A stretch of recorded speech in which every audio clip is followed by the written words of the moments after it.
opportunity for you to witness at any point in your life through Bible exposition series. They are so lifting, spiritual and inspirational messages from the powerful man of God, Pastor P.B. Owueye, the General Overseer of the Gospel Church of the Living God, Imo, Ilesha, Osun State, Nigeria. Prepare to have your heart set ablaze for Christ. For the Bible says, "Ye shall know the truth, and the truth shall set you free." Stay blessed as you live.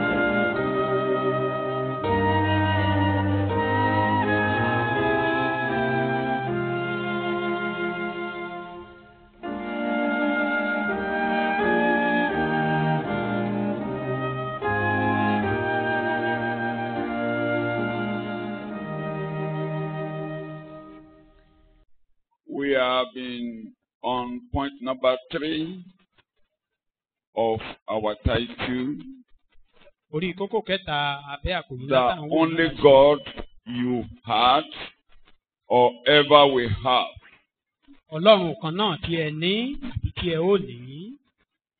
Incomparable and irreplaceable. The only God you had or ever we have. Incomparable, irreversible, or irreplaceable.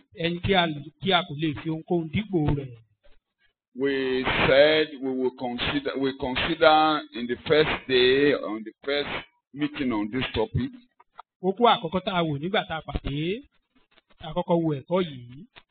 I've done it. That was what we looked at that time. Number 2, I am ready to help you right now. Salvation isn't on hold.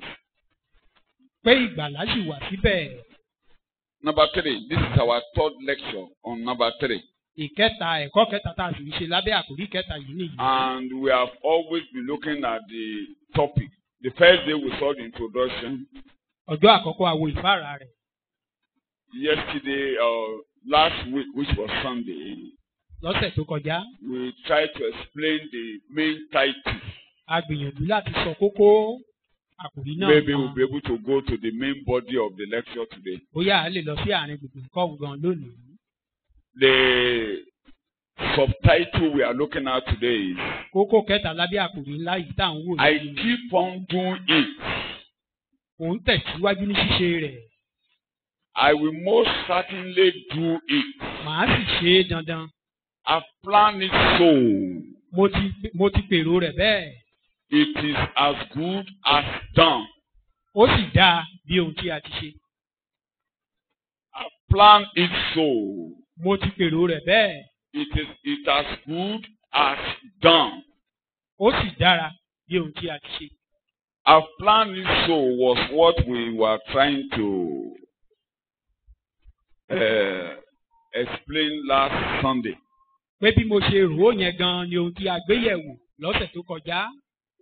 And we will continue today.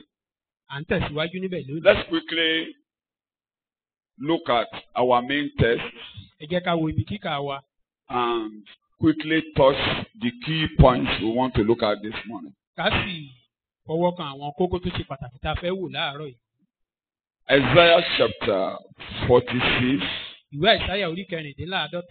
We can read from verse 8 and 9 for clarity of this topic. We are looking at the message. Yes. Think about this.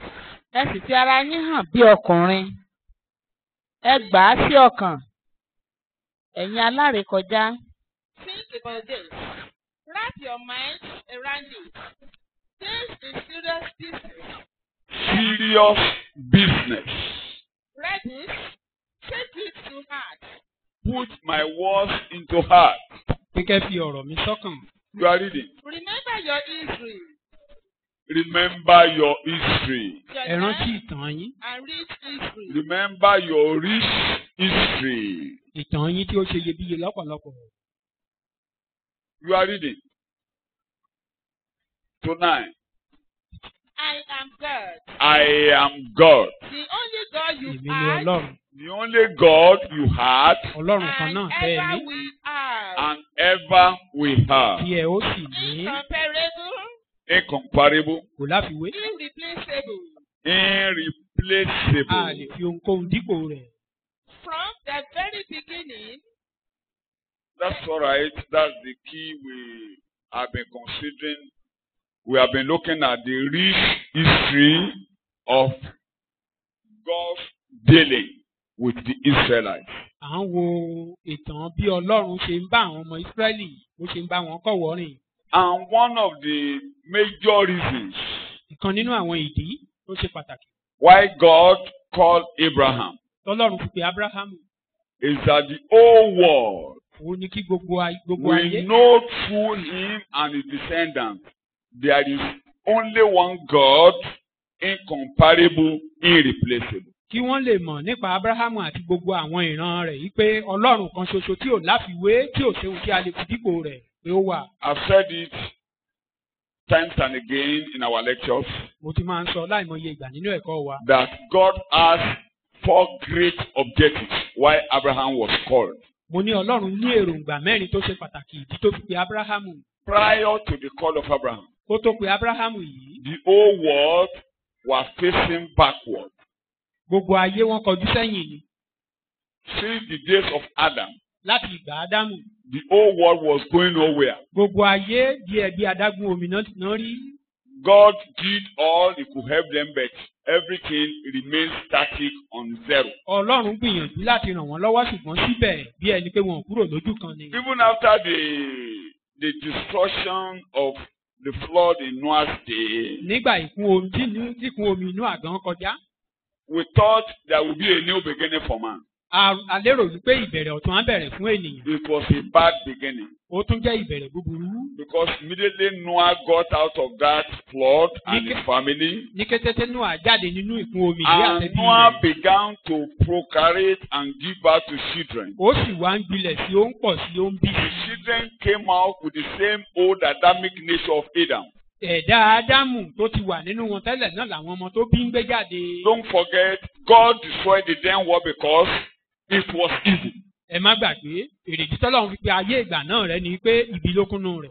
And that the imaginations of the thoughts of man are evil continually. Èrò ọkàn ọmọ ènìyàn, Bíbélì sì ní ibi ni ní ojoojúmọ́. God said, I have found Noah, Ọlọ́run ni mo rí Nóà, and I will bring out Noah. màá sì mú jáde. And he saved Noah together with his family, 8 people. Ó sì wá gba Nóà là àti àwọn ará ilé rẹ̀ Immediately they mẹ́jọ began to lápapọ̀. give birth to children and children and children. Lẹ́yìn ìkún omi náà wá ń bímọ náà ń The pọ̀ sí. evil nature came again. Ṣùgbọ́n ẹ̀dá búburú yẹn ó tún bọ̀ wá. Underline the point I'm making there. Ẹ jẹ́ kí ohun tí mò ń sọ kó yé wa. You don't give birth to a Christian. A kì í bí onígbàgbọ́, You give birth to a sinner. a máa ń bí ẹlẹ́ṣẹ̀. It takes God to make a Christian. Ọlọ́run nìkan ló máa ń sọ ní donígbàgbọ́. God declared Noah righteous. Ọlọ́run pe Nóà ní olódodo. That generation, the 3 children, together with their wives, they were declared righteous before God. Àwọn ọmọ rẹ̀ mẹ́tẹ̀ẹ̀ta àti ìyàwó wọn Ọlọ́run pè wọ́n ní olódodo. And he saved them. Ó sì gbà wọ́n là. You will expect that the grandchildren will be righteous. Àwa máa ronú pé àwọn ọmọ tó máa bí náà ó yẹ kó jẹ́ But bí the wọn. grandchildren were evil. Ṣùgbọ́n àwọn ọmọ tí wọ́n bí. And ló they ń gbé began to give birth to crooked and evil generation. Wọ́n wá bẹ̀rẹ̀ sí ní bí àwọn ibi àti àwọn ìran búburú. And before you know it, Látọ̀ mọ ohun tó ń ṣẹlẹ̀.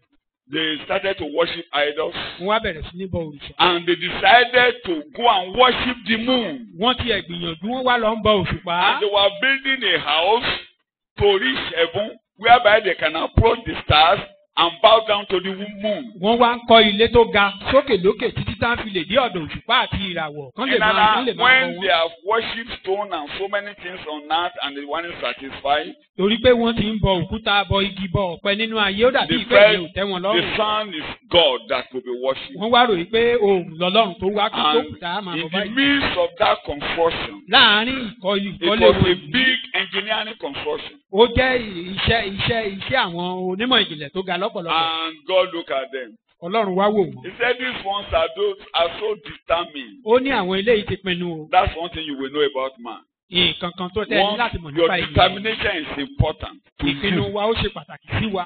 And when you determine, Tá a bá sì ti pinnu, God won't force you. Ọlọ́run ò ní fi tipátipá mú ọ. When you say you want to do something, Tó o bá ní o fẹ́ ṣe He kinní kan, cannot force you against kò your ní fi will. tipátipá mú ọ lòdì sí ìfẹ́ ọkàn rẹ.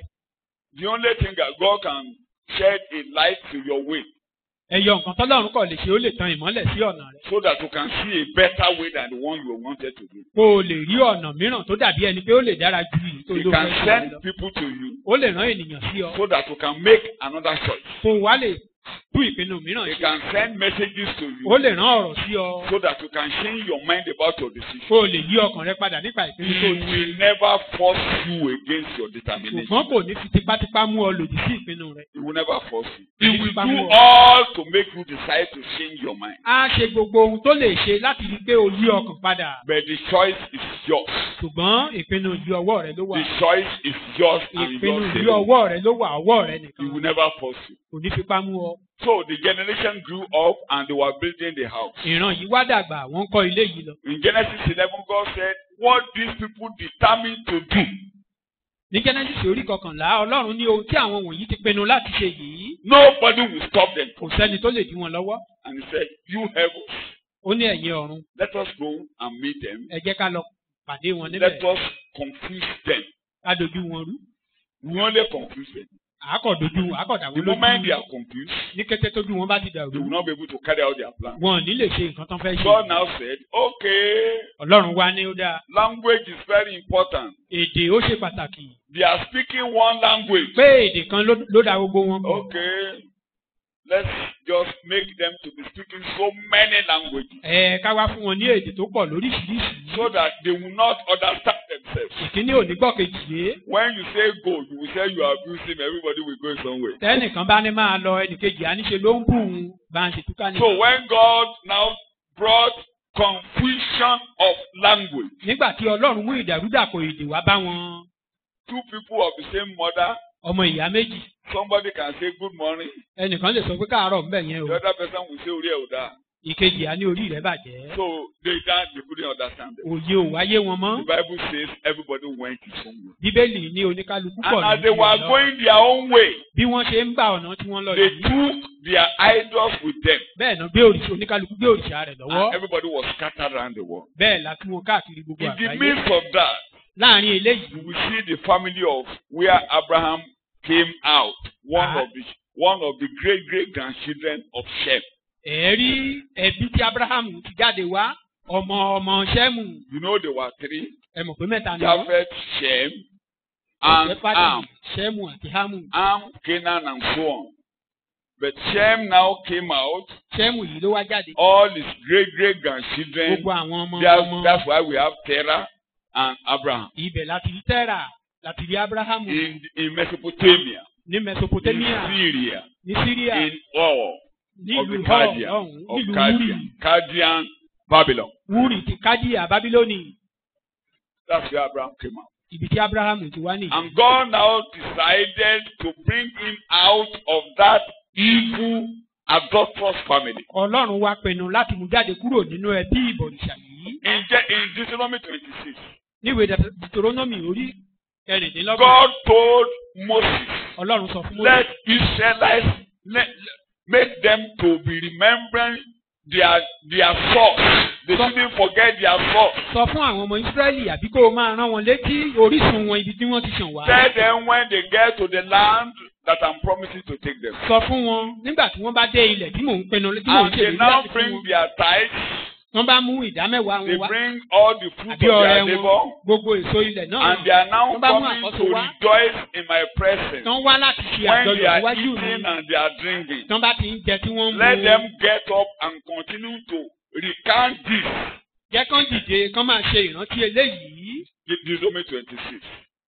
ìwé Deuteronomy orí We kẹrìndínlọ́gbọ̀n read from verse 1. láti ẹsẹ̀ ìkíní rẹ̀. Ibi tí wọ́n ti wá mo fẹ́ kà sí àwọn. where Yóò the sì day ṣe- come is what Yes. I will be. nígbà tí ìwọ bá dé ilẹ̀ náà tí Olúwa Ọlọ́run rẹ fi fún ọ ní ìní. You are reading both in Then English. it shall be, Yes. when you enter the land which the Lord your God gives you as an inheritance, tí ìwọ sì gbà á tí ìwọ sì jókòó nínú rẹ̀. and you possess it and live in it, Kí ìwọ kí ó mú nínú àkọ́so gbogbo èso ilẹ̀ rẹ. that you shall take some of the first upon the produce of Bring the the ground, first produce of your land. àkóso ilẹ̀ yín You are reading.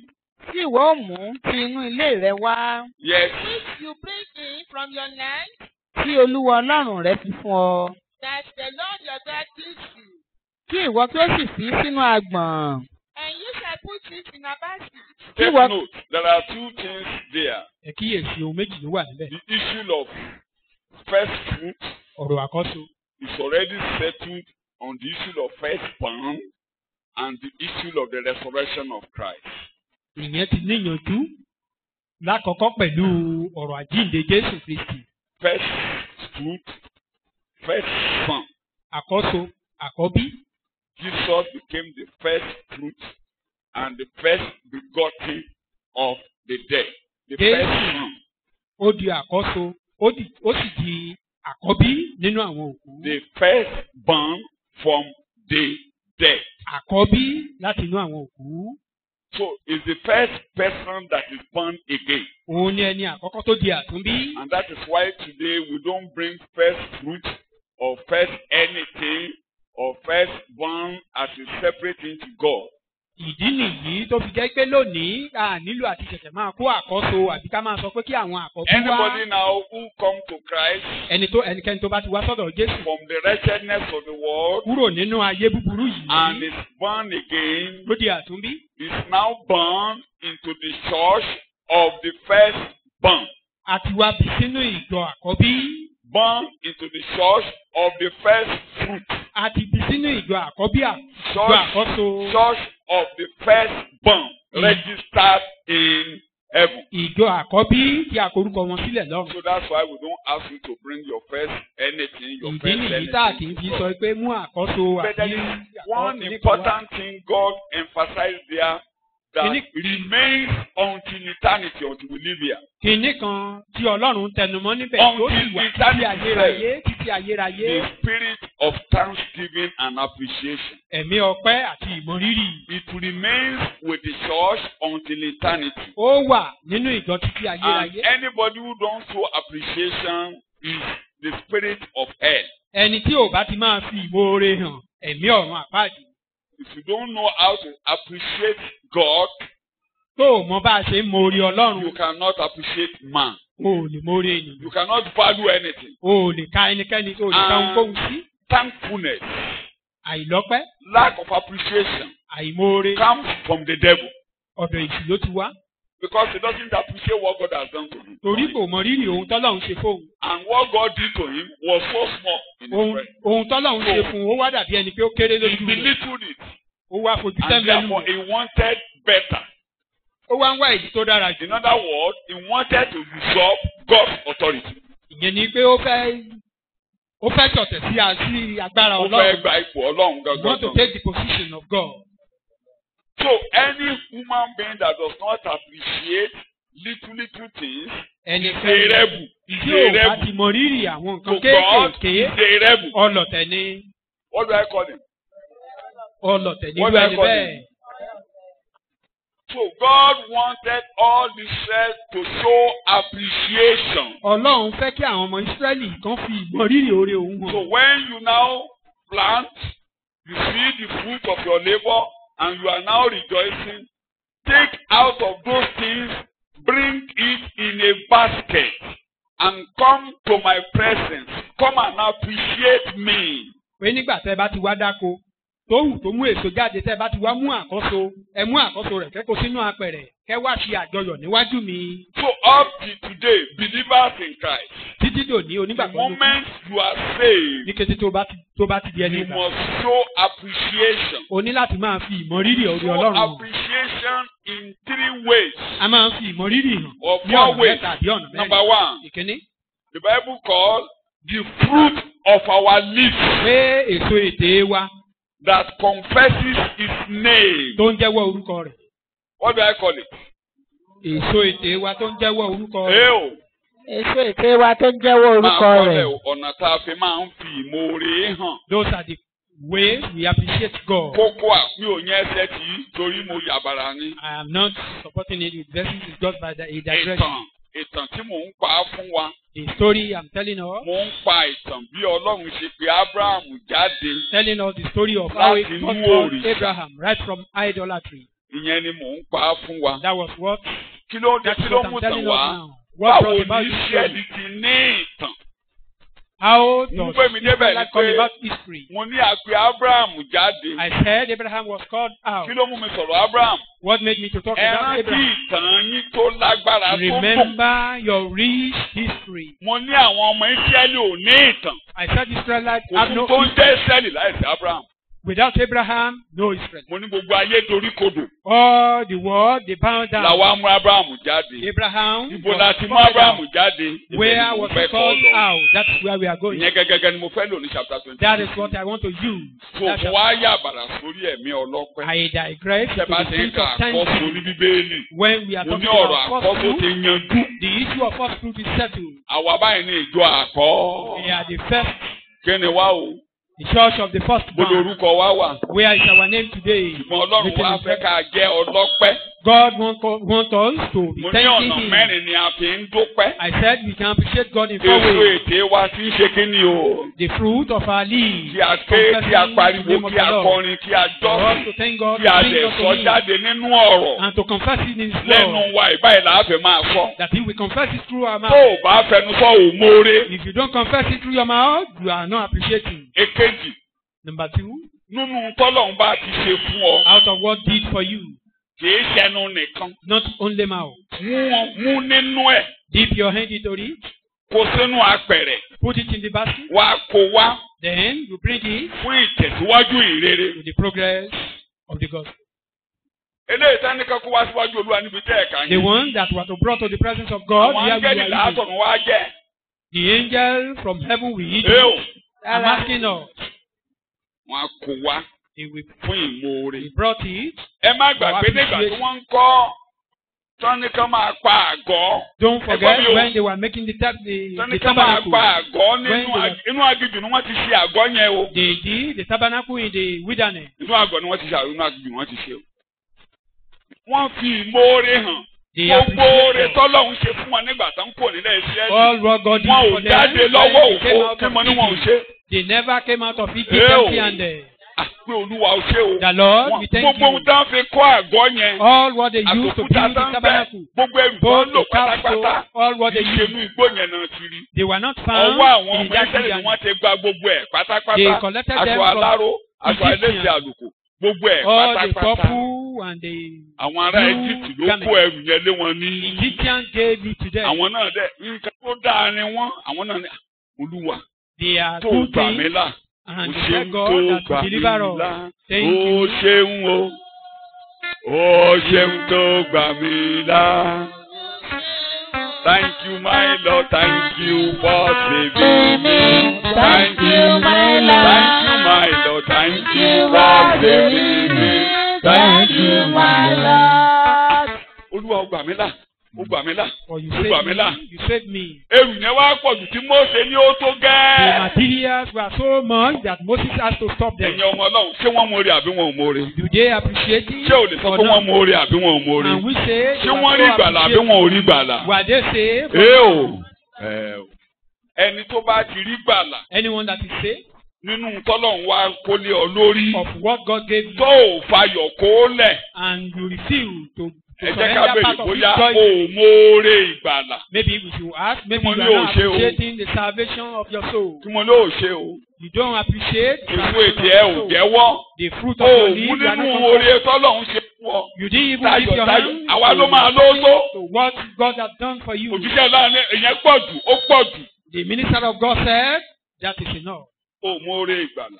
You don't appreciate salvation. Kí ni Ànáyà àti Sàfírà kúlé lórí? What killed Ananias and Wọ́n Sapphira? móore ìgbàlà. Because they don't appreciate what God did for them. Pásọ̀ làá lóótó. The man of Òun God ló said, pinnu pé mo fẹ́ enough móore is enough. ìgbàlà. Ó wá tó pèsè ẹ̀yìn. He wanted to appreciate God and he take another step Móore away. ìgbàlà ló You fẹ́ don't bí. have something to eat. Móore ìgbàlà rèé o. This is the appreciation of salvation. Bàbá yẹn láàánú.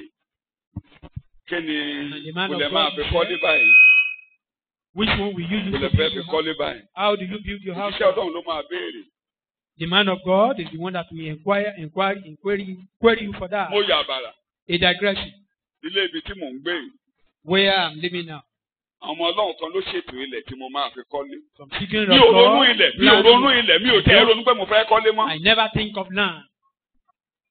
Ìgbà tí controversy wà lórí ilẹ̀ yẹn, There was a controversy on that land. mo rí lọ́yà ní kí n gbàgbé ẹ̀. I saw the lawyer and he said to forget about it. Ológun wà ń bẹ̀. Said there is a battle on that Ọmọ land. Ọlọ́run kan wá mú mi lọ sórí ilẹ̀ yẹn. One man of God took me to that land.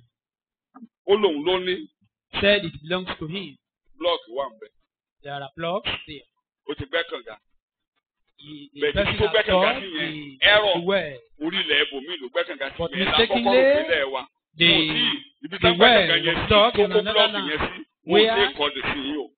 where the block were put then is not yet Ẹni to tó be bá built. ṣiṣẹ́ nígbà tí wọ́n ṣe dẹ́kìn yẹn, ẹ rí i pé nígbà tó mí tánú kànga lọ pọn kànga nù gbógan. You discover we went to Arákùnrin fetch wa water ló from gbẹ́ a kànga far yẹn. away distance to that house. Kí mo fẹ́ mú jáde? That well was dug by one of our Ó brothers. ní kí n máa lò. He said I should continue using it. Mo lè lò èwo ló fẹ́ kọ́. I said, which one will you build? Ìbéèrè méjì mo béèrè lọ́wọ́ ẹ̀. I asked him Mo ní nàmbà wá, o ò tí ì kọ́lé. Ó ní to kí yet n to wá build your kọ́lé house. sórí He said ilẹ̀ I rẹ̀. should come and build house upon Ìwọ your ló máa land. kọ́. Which one will you build? Ó ní kí n mọ̀ wọrí ìdájí. He said I Mo shouldn't gbọ́dọ̀ bother. wọ́ èrè I must worry. torí ò tí ì nílé. You haven't have your own house. Ó wá lóun ní éékà kan. And he said he have an acre of land. Síbì kan. An acre Ó ní of tóun bá land. fẹ́ kọ́ lóun. Ó Somewhere. lóun tún nílẹ̀ síbòmíì. That he have land in another area. Ó ní nítorí náà ó ní kí n máa mú. Mo For ló this lè reason, gbé. Mo lè I give béèrè kejì. And then I said another question. Ìyàwó ẹ̀ Your wife, òun dá ilé yìí ṣe ni àbí kí ni ìyàwó ẹ̀ ṣe? are you doing it Ó alone ní kóun tó wá sọ. you inform Òun your àti wife? ìyàwó mi ti gbàdúrà lé lórí tí wọ́n dẹ̀ ti pinnu pé And he said before Bàbá ló ní I ilẹ̀ said yìí. this, he and his wife, they pray on it, and ọ̀dà this fún land kó mú ìyàwó ẹ̀ wá. belongs to the man Mo of God. gbàdúrà fún wọn. And I said he should bring his Tó bá wife, ti rí and I bẹ́ẹ̀. pray for them. If that should be the case, Kówé ilẹ̀ yìí take the lọ bá lọ́ọ̀yà mi báyìí paper báyìí. for this land. Go and meet my Mi lawyer. ò gbà lọ́wọ́ ẹ̀ o. I didn't collect. Lọ bá pé I didn't collect the paper ìwọ from ìyàwó me. ẹ̀ ló finú fẹ̀dọ̀ pé kí n máa múlẹ̀. Go and meet him that I willfully surrender this land for A the man máa of kọ́ God. síwèé. Then it will be documented. Ìwé yẹn náà wá fún mi. Then that paper will be bring. Ó dẹ̀ lọ ṣe bẹ́ẹ̀. He will bring that paper to me. Ó dẹ̀ wàá fún ilé mi lọ́wọ́ pẹ̀lú ìkúnlẹ̀. He did Ìgbà it, máa bá lọ́ọ̀yà and he pàdé. gave me the paper with appreciation. Ìmọ̀re ni mo fẹ́ mú jáde o. I'm trying to talk about appreciation. Lọ́ọ̀yà ní And the lawyer said, ọmọ mi tó wá sọ́dọ̀ òun yẹn. the brother that came to me, I'm afraid of Ó him. ló sọ pé òun jẹ́ nǹkan kan láyé He said, he's nothing tí ò bá ṣe living God. if not for the church. Pé òun tóun jẹ́ láyé. That all Pé he living is God tó today sọ̀ ń dà. is through the Pé church. bàbá tó dẹ̀ sọ̀ ń dà rè. That Pé òun is lè through this kọ́lé. man of God. Though I haven't had my own Bàbá òun ò house, nílé. but my father Pé didn't have tó bá ti nílé kó wọ́n á nílé. When he has his own house, I will have mine. Ó lẹ́rù rẹ̀ bá òun lọ́ọ̀yà mi sọ ni o. That is according to the Àwọn lawyer. alọ́mọ mi ni mo lọ́mọ dáadáa. And I said, it's my son, he's a good child. Ǹjẹ́ mọ̀ pé bí mo ṣe ń kó sílé tèmi As I was packing to my own house, ló ń kọ́ tiẹ̀ he started building his tó ń own, kó sílé tiẹ̀. and he packed his own house as well. Ó mórí àbí kò mórí? Mo ló mórí àbí kò mórí?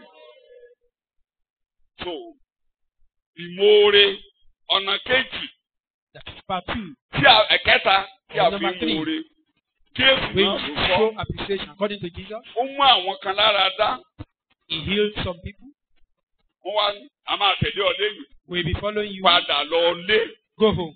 Lọ sọ fáwọn aráalé ẹ̀ pé Go and inform Olúwa your ṣe people oore fún mi. that God did this to me. Ó di mélòó? O.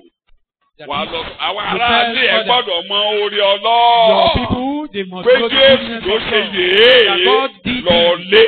Go home. Ìkẹrin. Number 4. Ọ̀wá lọ. We go. Máa polongo rẹ̀ káàkiri pé Proclaim Olúwa ṣe oore fún mi. that God did Ìlànà this for obìnrin me. ará Samaria. That is the Ó principle of ké lọ salvation. sílùú She went ìṣẹ̀lẹ̀ to the nìkan. city. She went to the Ó city. nígbà tí gbogbo èèyàn wá Not yá only dé, his own àwọn house. náà ti rí olùgbàlà. And when the people Àwọn came, ní- they said with sing A sound, ò rí olùgbàlà. Ìwọ ló sọ fún wa tá a fi wá rí olùgbàlà. he told Wà us, lọ sí right, gbòòrò láàrin to ìlú. see Ọ̀nà that mẹ́rin we saw the Savior. tá a That fi ń is fi four ìmoore hàn. ways we show our appreciation. Tó bá lò moore, If you say you tó appreciate, bá ti ṣe mẹ́rẹ̀ẹ̀rin don't yẹn, do ò these moore. four things. Tí You mo are lóò not. ṣe, Olúwa ṣe yín lọ́mọ tó moore o. May God make us an Olúwa ṣe appreciative yín lọ́mọ child. tó moore o. Olúwa ṣe yín lọ́mọ tó God moore will o. make us an appreciative child. So, ìtàn Abraham báyìí. We are on the story of Abraham. Deuteronomy 26. Ìwé Deuteronomy orí kẹrìndínlọ́gbọ̀n. Ó yá Bíbélì sọ̀rọ̀. Ẹ gbé apẹ̀rẹ̀ náà kalẹ̀. Ó yá ìwà He pàṣẹ. sent the basket. Kí ìwọ kí ó sì mú nínú àkọ́so gbogbo èso ilẹ̀ rẹ. Take some of the first of all the produce from the soil, Tí ìwọ ó mú ti inú ilé rẹ wá. which you harvest from the land Tí Olúwa Ọlọ́run rẹ fi fún ọ. the Lord your God gives you, Kí ìwọ kí ó sì fi sínú agbọ̀n. and put it in a basket, Kí ìwọ kí ó sì lọ sí ilé tí Olúwa Ọlọ́run rẹ yóò yàn láti fi orúkọ rẹ̀ sí. and go to the place, the sanctuary, which the Lord your God has chosen as his Mi ò túmọ̀ mọ́ ẹ̀kọ́ ti yé ní o máa kà á lọ. Not giving Yes. an interpretation, we all know. Ìtàn yẹn ni mo fẹ́ gbọ́. The story Ará is what I Síríà want to kan. use. Ó yá. Tí mo ń lọ nìyẹn. Ó yá. Ìwọ ó sì dáhùn verse 5. Wà á dáhùn. Yes. Ìwọ ó sì dáhùn, ìwọ ó sì wí níwájú Olúwa Ọlọ́run rẹ pé. Wípé. You shall answer and say before the Lord your God, Ará Síríà kan tí ń ṣègbé ni bàbá mi. my father was a wandering Aramean. Òun sì sọ̀kalẹ̀ lọ sí Íjíbítì. Tó o bá ti wá ń fi ìmoore hàn, ẹ gbọ́ o. When you Ẹ̀kọ́ are méjì. showing your Tó bá ti wá ń appreciation, dúpẹ́ pẹ̀lú while èso thanking ètò rẹ. God with the Èè fruit of ṣe pé o jẹ́ nǹkan kan. It's not because Wà á we are jẹ́ kọ́lọ́hún mọ̀ pé olódo ni mí May níbẹ̀rẹ̀. God know that you Ará don't know Síríà kan anything. tó A ń kú Syrian lọ dying ni bàbá ńlá mi was my father. máa kà á. Ará Síríà kan tí ń ṣègbé ni bàbá mi. Tó ń ṣègbé tó ń parun ẹni ìparun. Dying. Yes. Òun sì sọ̀kalẹ̀ lọ sí Íjíbítì. Nígbà tí a wá mú kó òun gbó, a mú sọ̀kalẹ̀ lọ sí Egypt. He was taken Ó out of sì the ṣe womb to àtìpó him. níbẹ̀ Ó lọ ṣerú. tí òun ti ènìyàn díẹ̀. Olùgbà tó ń lọ, wọn ò jù kékeré While he o. was going, they were Níbẹ̀ very ni ó sì busy di in number. orílẹ̀-èdè ńlá alágbára àti púpọ̀. Níbi tó ti lọ ń ṣe irú yẹn, Where ó he wá was di enslaved, ènìyàn ńlá, he became great. alágbára àti kíni o. My father was a wandering Aramean, and he went down to Wandara, perishing Arabia. and Alánìkì. sojourned there, Yes, few in number. few number. But there he became a great, mighty, and Ọlọ́run ló kọ́ wọn lédè yẹn o. Wọ́n di ńlá, wọ́n tóbi. They became great. It's Yes. God that taught them that language. Àwọn ará Íjíbítì sì hùwà búburú sí wa. Wọ́n hùwà búburú sí wa. And the Egyptians treated us harshly and afflicted us. Wọ́n sì pọ́n wa lójú. Wọ́n pọ́n wa lójú. Wọ́n sì Yes. fi ẹrù wúwo rù wá. Wọ́n di ẹrù lé wa lórí. And he put hard labor on us. Yes. Àwa sì ké pe Olúwa Ọlọ́run àwọn bàbá wa. Nínú ìgbọ́njú wa, àwa In ṣe our kẹ́nẹ̀. We call upon Olúwa our Ọlọ́run àwọn God. bàbá wa. Olúwa sì We cried to the Lord, the God of our fathers, Olúwa sì gbọ́ ohùn wa. and the Lord heard our voice. Ó sì wo ìpọ́njú wa. Olúwa tí a ké pè nígbà The ìgbọ́njú yẹn. Lord that we call upon, Olúwa tó mú wa láti ilẹ̀ Síríà wá. God that brought Tó us ń out wò of wá Syria. nígbà tí yà ń jẹ He wá. was looking at us while we Tí were a ké pè suffering. nígbà tí yà ń jẹ We wá. call upon him while Ó we were gbọ́ suffering. igbe He wa. heard our voice. Ó mú wa jáde. Bíbélì lè Liberated kà. us. Yes. Olúwa sì gbọ́ ohùn wa. And Bẹ́ẹ̀ni. the Lord heard our voice, Ó sì wo ìpọ́njú wa. and saw our affliction, Àti làálàá wa. Olúwa dá ọlọ́run náà ìpọ́njú rẹ̀ o. Amen. Ìtàn wọn tó tóbi là ń kà yẹn This o. is their real Ìtàn story. ayé we are reading. wọn. The story of their Ọlọ́run life. ní ẹ rántí ìtàn yín God yẹn. said, remember that your Pé real inú history. ìpọ́njú la ti lọ mú yín wá.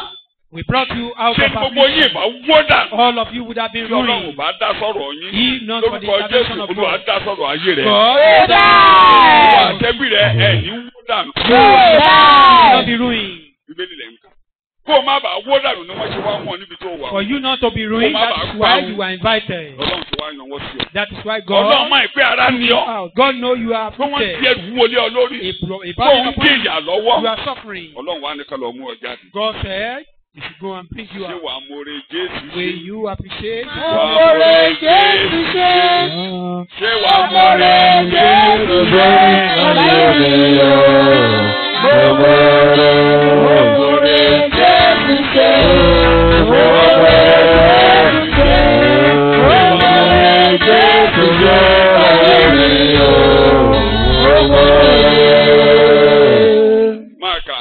Olúwa sì mú wa jáde láti ilẹ̀ Íjíbítì jáde wá pẹ̀lú ọwọ́ agbára àti apá nínà. A kì bá jáde tán bá náwó agbára tọ́lọ́run bá ná apá. Has come out, if none for the powerful hand of God. Yes. And the Lord brought us out of Egypt with a mighty hand and an outstretched arm. Ìtàn olóyin ọ̀hún nìyẹn o. That is the rich story. Àti pẹ̀lú ẹ̀rù ńlá. And with Ó great ṣẹ̀rù terror. nígbà tó mú wa jáde pẹ̀lú While gbogbo we were agbára. coming, Ó bẹ̀rẹ̀ sí ṣẹ̀rù balẹ̀. Ó ṣẹ̀rù bá omi òkun. Ó ṣẹ̀rù bá àpáta.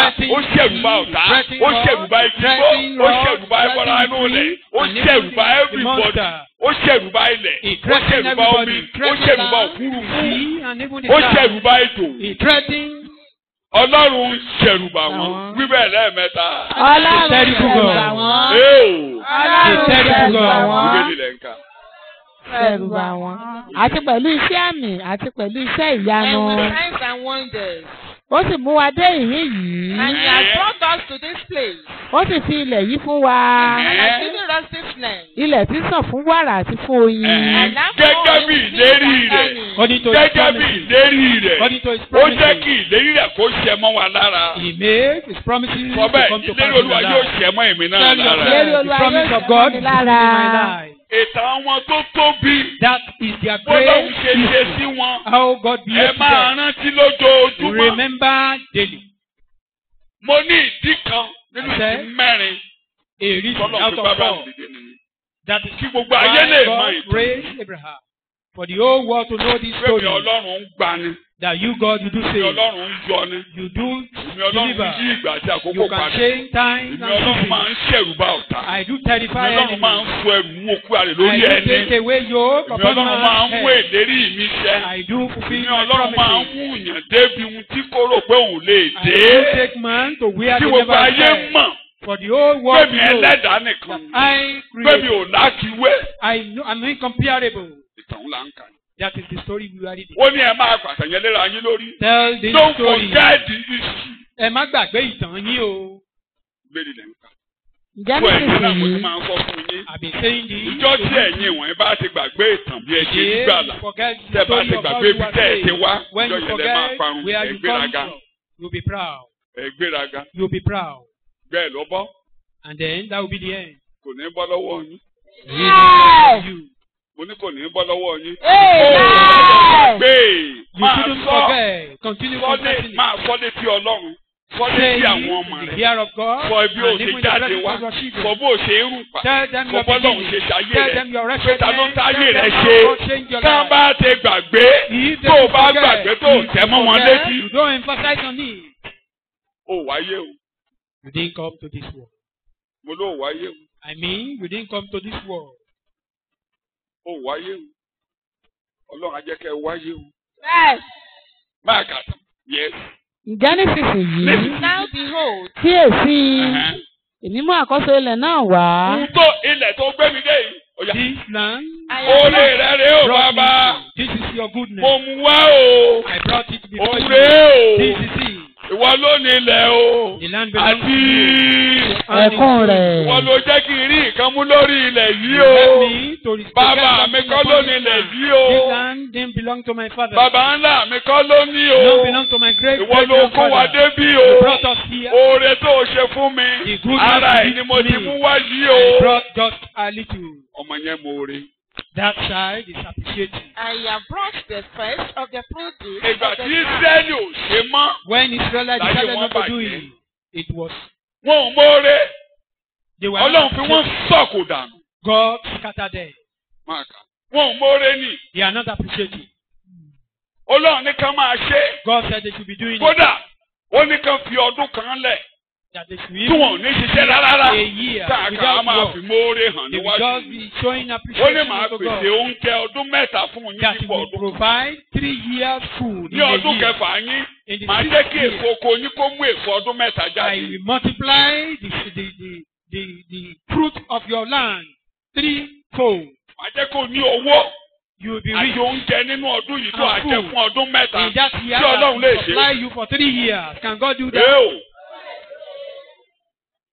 So ọdún keje The seventh ẹ ní ṣiṣẹ́ rárá. year, Kẹ́kọ̀ọ́ do wa not máa no war. ẹ máa mú oore wá kẹ́ máa God dúpẹ́. come to show you Tó bá wá appreciation. dọdún kẹjọ. The- Tí ẹ bẹ̀rẹ̀ sí í gbé nǹkan míì. Eléyìí tí mo ti kó At the pamọ́ lẹ̀ beginning máa of jẹ lọ́dún planting yìí. new Ó dọdún kẹsàn-án tó tún kórè. Then you will be eating what you I will pay. feed you for 3 years Bí ọdún mẹ́ta ni màá fi bọ́ yín without work. láì ṣiṣẹ́. Wọ́n ní kò tó wọ́n ní apá wa tó. And they said, we are strong enough. Tó o bá ní sábà. If you don't Kó o have wáyè níwájú Olúwa that kó o is ní to have apá a ètò. chance before God, O lè ní and kankan. you think you want to Tó o trust on bá mọ́ọ́rẹ́. yourself, you can't have anything. Nígbà tó You yá are not Ọlọ́run bú appreciated. àkóso wọn. Tó bá ti ń kówó wọn pásájì àpò. Later God said they should look Tó at bá their mẹ́rẹ̀ òkú bọ̀. when they gather things. It Ó will lé not mi ni be mo good. fẹ́ dànù. He said, I blow it away. Ó lé mi ni mo jákòó ṣòkòtò yín. I pierce Ẹ mọ your tẹ pocket. ẹ ń gbowó ẹ mọ nǹkan tẹ fi ń You ṣe. are getting money, you don't know what Ẹ you ń do. kórè bọ̀ mi ò jẹ́ kẹ́rì ná. You reap, Torí you ẹ̀ are not mọ́ọ́rẹ́. using because you are not appreciating. Ìgbà tó yá ilé tán kọ̀ọ̀hún nígbà tó ti padà sí lórí ìjà tán wọlé Even the mọ́. house they built, Tọ́nà sí temple ìtàn they mọ́. built for Ó God, ní when léyìí they pàdé mi returned to lọ́jọ́ heaven. Tuesday. Pàdé mi lọ́jọ́ Tuesday. I'm beginning another series. And I'm Bẹ̀rẹ̀ beginning from the destruction of Jerusalem and its temple. Ìparun Jerusalemu àti tẹ́ḿpìlì. Mo yà Dada, I've told you mo ti sọ fún wa. get a new file Ẹ wá ibòmíràn àwọn ìwé tẹ̀lé kó nǹkan pamọ́ sí mìíràn. that will title Olivet Discourse. That will be the title. Olivet Discourse. I've closed file of the mysteries of the kingdom. A ti parí In about 2 weeks' time, ìjìnlẹ̀ ti ìjọba ọ̀run. I will ask your group leaders to collect it for me. Ní bí ọ̀sẹ̀ bíi méjì So sí if àkókò your yìí own máa ní copies kẹ́ are kákó not wá. correct, go and be looking for it now. Kọ́sẹ̀ méjì ó tó pé Tí ìwé ìjìnlẹ̀ ò bá Màá sì announce pé it. lọ wà kó pé. wọ́n á wá kó fún mi màá ṣẹ́ẹ̀kì ẹ̀kọ́ I tó will parí check pé everything. ẹ̀kọ́ tí mo for the bẹ̀rẹ̀ end of tí the mo year. parí yìí. The Tí sermon ọmọléèwé I ní started and ó finished. tọ́mọléèwé kọ nóòtù. Do the students do they complete Ẹ their, kúkú do they mọ̀. complete their note? I'm still a young man, but at the same time, when you count age, Ọ̀dọ́ sì ni mí ṣùgbọ́n tá a bá ń ka ọjọ́ when orí. you count age as a man, I'm not young in age. Tá a bá ń ka ọjọ́ But orí mi ò kéré My lọ́jọ́ strength orí. is still young. Ṣùgbọ́n okun mi sì kéré. I sit with my computer and type. Ìyẹn ni pé mo sì ń tẹ̀wé. Mi ò yí kọ́lẹ̀. I Màá don't write jókòó màá down kó again. bíbélì tira. Màá máa tẹ Gather gbogbo ohun tí Bible. mò ń sọ yẹn. Màá Word, máa ṣí bíbélì, màá máa reading, ṣí màá máa typing tẹ̀. there. Béèyàn lóun fẹ́ rí mi nígbà mi ò níyàwó nígbà mi ò lẹ́nikẹ́ni. Mọ́mí I gan-an don't yọ have ìsọ̀rọ̀. anybody at that moment. Béèyàn pè mí lórí fóònù. Ọwọ́ kan ni mo máa fi dá lóhùn. If you call Mọ́mí mo lè me, má gbé fóònù ẹ̀. I will only answer you briefly. I may Torí not mò ń even lọ. receive your call. Nígbà tí mo bá ń ṣẹ̀kọ́ lọ́wọ́. It's just like when I'm preaching. Nígbà tí mo wà nú ẹ̀kọ́ lọ́wọ́. See, when I'm preaching, Ìgbà tí mo bá ṣe gbogbo ẹ̀ tán. after all that, Tí mo review ẹ̀. Tó after tẹ́ mi you lọ́rùn. and I'm satisfied, Màá ní sùìtì mi. then I call my wife. Bọ̀bọ́ mi. Bá mi fojú wò ó. A tún fojú wò ó. Examine this. Tó bá fojú wò ó. After that, Torí ó gbèdè gbẹ̀yọ̀. she can interpret. Ọlọ́run ló mọ̀ mọ́ ṣe yẹn tó fi ta mí lọ́rẹ. God, eventually, or Mo lọ́lọ́run willfully did Ọlọ́run that ṣe. just to give me as Kò a sí gift. nǹkan tẹ́ ẹ̀ ṣe lónìí tó waste. There is nothing you do today that wasted. Ìgbà tó bá ti ṣe kéde kan fọ́mọ, ara ẹ̀ lomi ṣe é fún. When you do Mi something ò for mọ̀ your pé mo child, máa you are fẹ́ báyìí doing it níyàwó. for- I never knew I will marry her. Nígbà tí mo ń gba fọ́ọ̀mù GC fún gbogbo. While I obtained GC Ó form yá. for Ẹ lọ many of kàtíwé them. yín o. Go Ẹ read your kàtíwé yín o. further Ló your fẹ́ ṣe. education. Òmùdí sọ́ọ̀tì dé wo ló fẹ́ ṣe. Which Ó yá. one do you want to Ẹ fi do? lè lé, ẹ fi lè lé. Fill this, fill that. ìgbà tó ń fìlẹ̀ ẹ̀ káàkiri. While she was doing that, Ibi tí wọ́n ti máa mú nífẹ̀ẹ́. where Kó wá ṣe Yorùbá. they said they should come Àti ọmọ and tọ read sókè, ọmọ Yoruba tọ sódò. in Ife. Bó túmọ̀ ìyẹn gbàgbé ẹ̀. Ó ṣàṣe. Eventually, he did Yoruba. She did Yoruba Yorùbá yẹn ló ṣe tó ṣe language mọ́. with language. Tó fi lọ ṣe language ní ọgbà Ìlọrin. And he went to learning this Ìgbà mi bá language. tí òyìnbó mi bá fẹ́ kọsẹ̀. Later, when Ó yẹ kí along mi with fi grammar, díìsì, ó yẹ kí mi fi díìsì. maybe Á bá I mi should fi add lẹ́bàá S or ọ̀dọ̀ mi. remove something. Torí mi ò She kàwé will add it. púpọ̀. Because I'm not that. Àbẹ́ ìgbèdè mi bẹ́ẹ̀ yẹn. Don't you understand? Ṣé mọ̀ pé ayé ìgbà yẹn mi ò mọ̀ pé ó ń bọ̀ wá máa You bá mi know, gbé then dé. I never knew she's coming to live with Tọ́lọ̀ me. bá ti ní kó o gbálẹ̀ bí ló ti máa ṣe. When God commands you to sweep, So àbá mi do túmọ̀ it ní. Kí well. ni mo ń sọ débẹ̀ ni pé what I'm nígbà saying tí is bá this. lo gbogbo àkókò ṣe yẹn tán. If I use time to do Tí mo tó that, káyìn kò ti píríntà tí mo bow píríntà ẹ̀ down jáde. with printer, Ẹnu print ọjọ́ mẹ́ta out. ẹni ọmọ mi Joshua ṣẹ̀ṣẹ̀ bá mi ń píríntì It ẹ̀. was just recently that another brother was helping me to print out. Màá ti gbé ọ̀rìjínà màá gbé lọ́wọ́ bá mi gbé jáde. Tí mo bá wá gbéwèé yẹn fún yín. If I now give you those, Àwọn ọmọ Ọlọ́run kan ló fowó lẹ̀. if it's even the children of Owó God, wọn ni mo fi give rà money wé. to buy the Ṣé machine yẹn bá yọ ọ̀run paper. màá pe ẹnjìníà tó bá mi ti If ṣe. the machine Ìgbà is míì màá gbé faulted, ẹnjìníà wá I call láti the engineer. Ìbàdàn. At times, the engineer will come from Ibadan. Ìgbà tí mo bá tẹ gbogbo òwe yẹn After all those prints, tí mo ní ẹgbà o. and I said, take one. Tí o bá délé lọ tú ẹ̀kọ́ ìyẹ̀wò. When you get home, tó revise délé ẹ̀ it. tó sórí tébù. You just Tí throw ọmọ it rẹ̀ débẹ̀ anywhere. tí wọ́n ń gbà kàrà lé And lórí. your child just got there and put akara on top of it. Sọ́mọ yẹn mo re. Is that child appreciative? Ìyẹn ni pé bàbá ìbá kú síbi tó káyìn kò sí. It means even if you die where you are preparing this sermon, it's none of my own business. Èmi náà dẹ̀ rèé.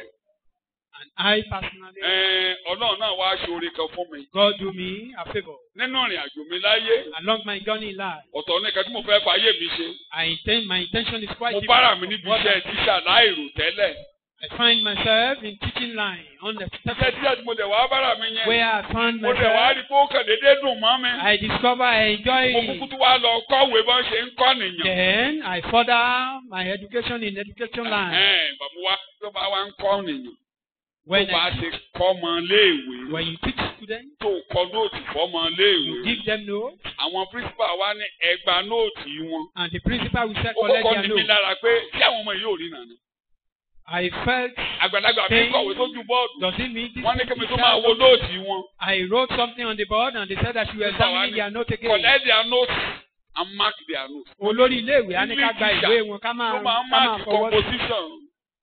Pé àwọn tó ń kọ́ni ọmọlédè òyìnbó ló máa ń gba Mathematics. ìwé ká fọwọ́ A sí. máa fọ́mọ lásàmẹ́ǹtì àṣẹ wa. In mathematics, Olùkọ́ máa we give you fi assignment, àṣẹ do ṣùgbọ́n it. kí mi tún máa gba nóòtù. But for me to collect Oh my notes God. from Mo ní tí students again, principals are disturbing us. mo ní ọ̀gá yìí Bẹ̀sí fẹ́ máa nígbà yọ tí mí mo wá lẹ́nu. bẹ̀rẹ̀ sí ní gba nóòtù àwọn ọmọ But when I léèwé, started orí mi collecting wá their ń wó. notes, Mo tí mo kọ sójú bọ́ọ̀dù ọ̀tọ̀ mi tẹ́tí máa kọ ká. what I wrote on the board, majority of them they write rubbish. Wọ́n á bẹ̀rẹ̀ sí ń gbà. Títí dé SS2.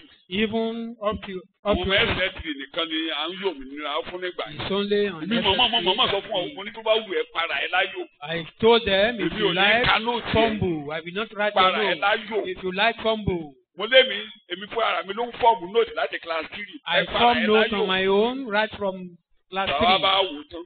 After Àwọn examining ìwé those notes, So, mo ti mú yẹn wá níbi iṣẹ́ tíṣà. I brought that from teaching line. So, mo fẹ́ wo nóòtù yín báyìí. I want to see your note now. Mo ní mo fẹ́ wo. Mo mi kọ nóòtù ní Yorùbá. I wrote the note Mo mi kọ́ lóyìnbó. Yoruba in English. Kọ́ba gbóyìnbó. If you are not O gbọ́ Yorùbá. educated, you can understand So, Yoruba. lọ ṣẹ́ẹ̀kì nóòtù yẹn. Go and check your Eléyìí own tí ò note. bá pé. If you don't have anyone Jẹ́ kó pé. among them, 2 weeks time. make sure you. Group leaders will collect the note. Níbi ọ̀sẹ̀ méjì síbí, àwọn adarí sọ̀rí kọ̀ọ̀kan. Ṣẹ́kọ̀ọ́ yé mi Àwọn kan gbà bẹ́ẹ̀. wá. Do we understand? Mo yà padà síbẹ̀ ni. That is, by the way, Pàdé mi ní ọjọ́ 2. meet me on Tuesday. Ilé yìí. This house. Mo rò pé mo ti gbàgbé ohun tí mo ń sọ. Maybe you think I've forgotten what I'm saying. Ilé yìí. This house Tí mo ní ká wá máa mú ọ̀rẹ́ wá. That I Ẹ said mú to ọ̀rẹ́ wá bring- síbẹ̀. òrìṣà náà lọ ń bọ kálẹ̀ yẹn sí máa bí dànù mórí I will ọmọ pull it down. You mórí are not appreciating. máa bí ilé yẹn I dà. will pull down this ìyẹn house. mo ní kẹ́ pàdé mi lọ́jọ́ òtún. That's why I said you meet me on ilé Tuesday. yẹn àbíwó.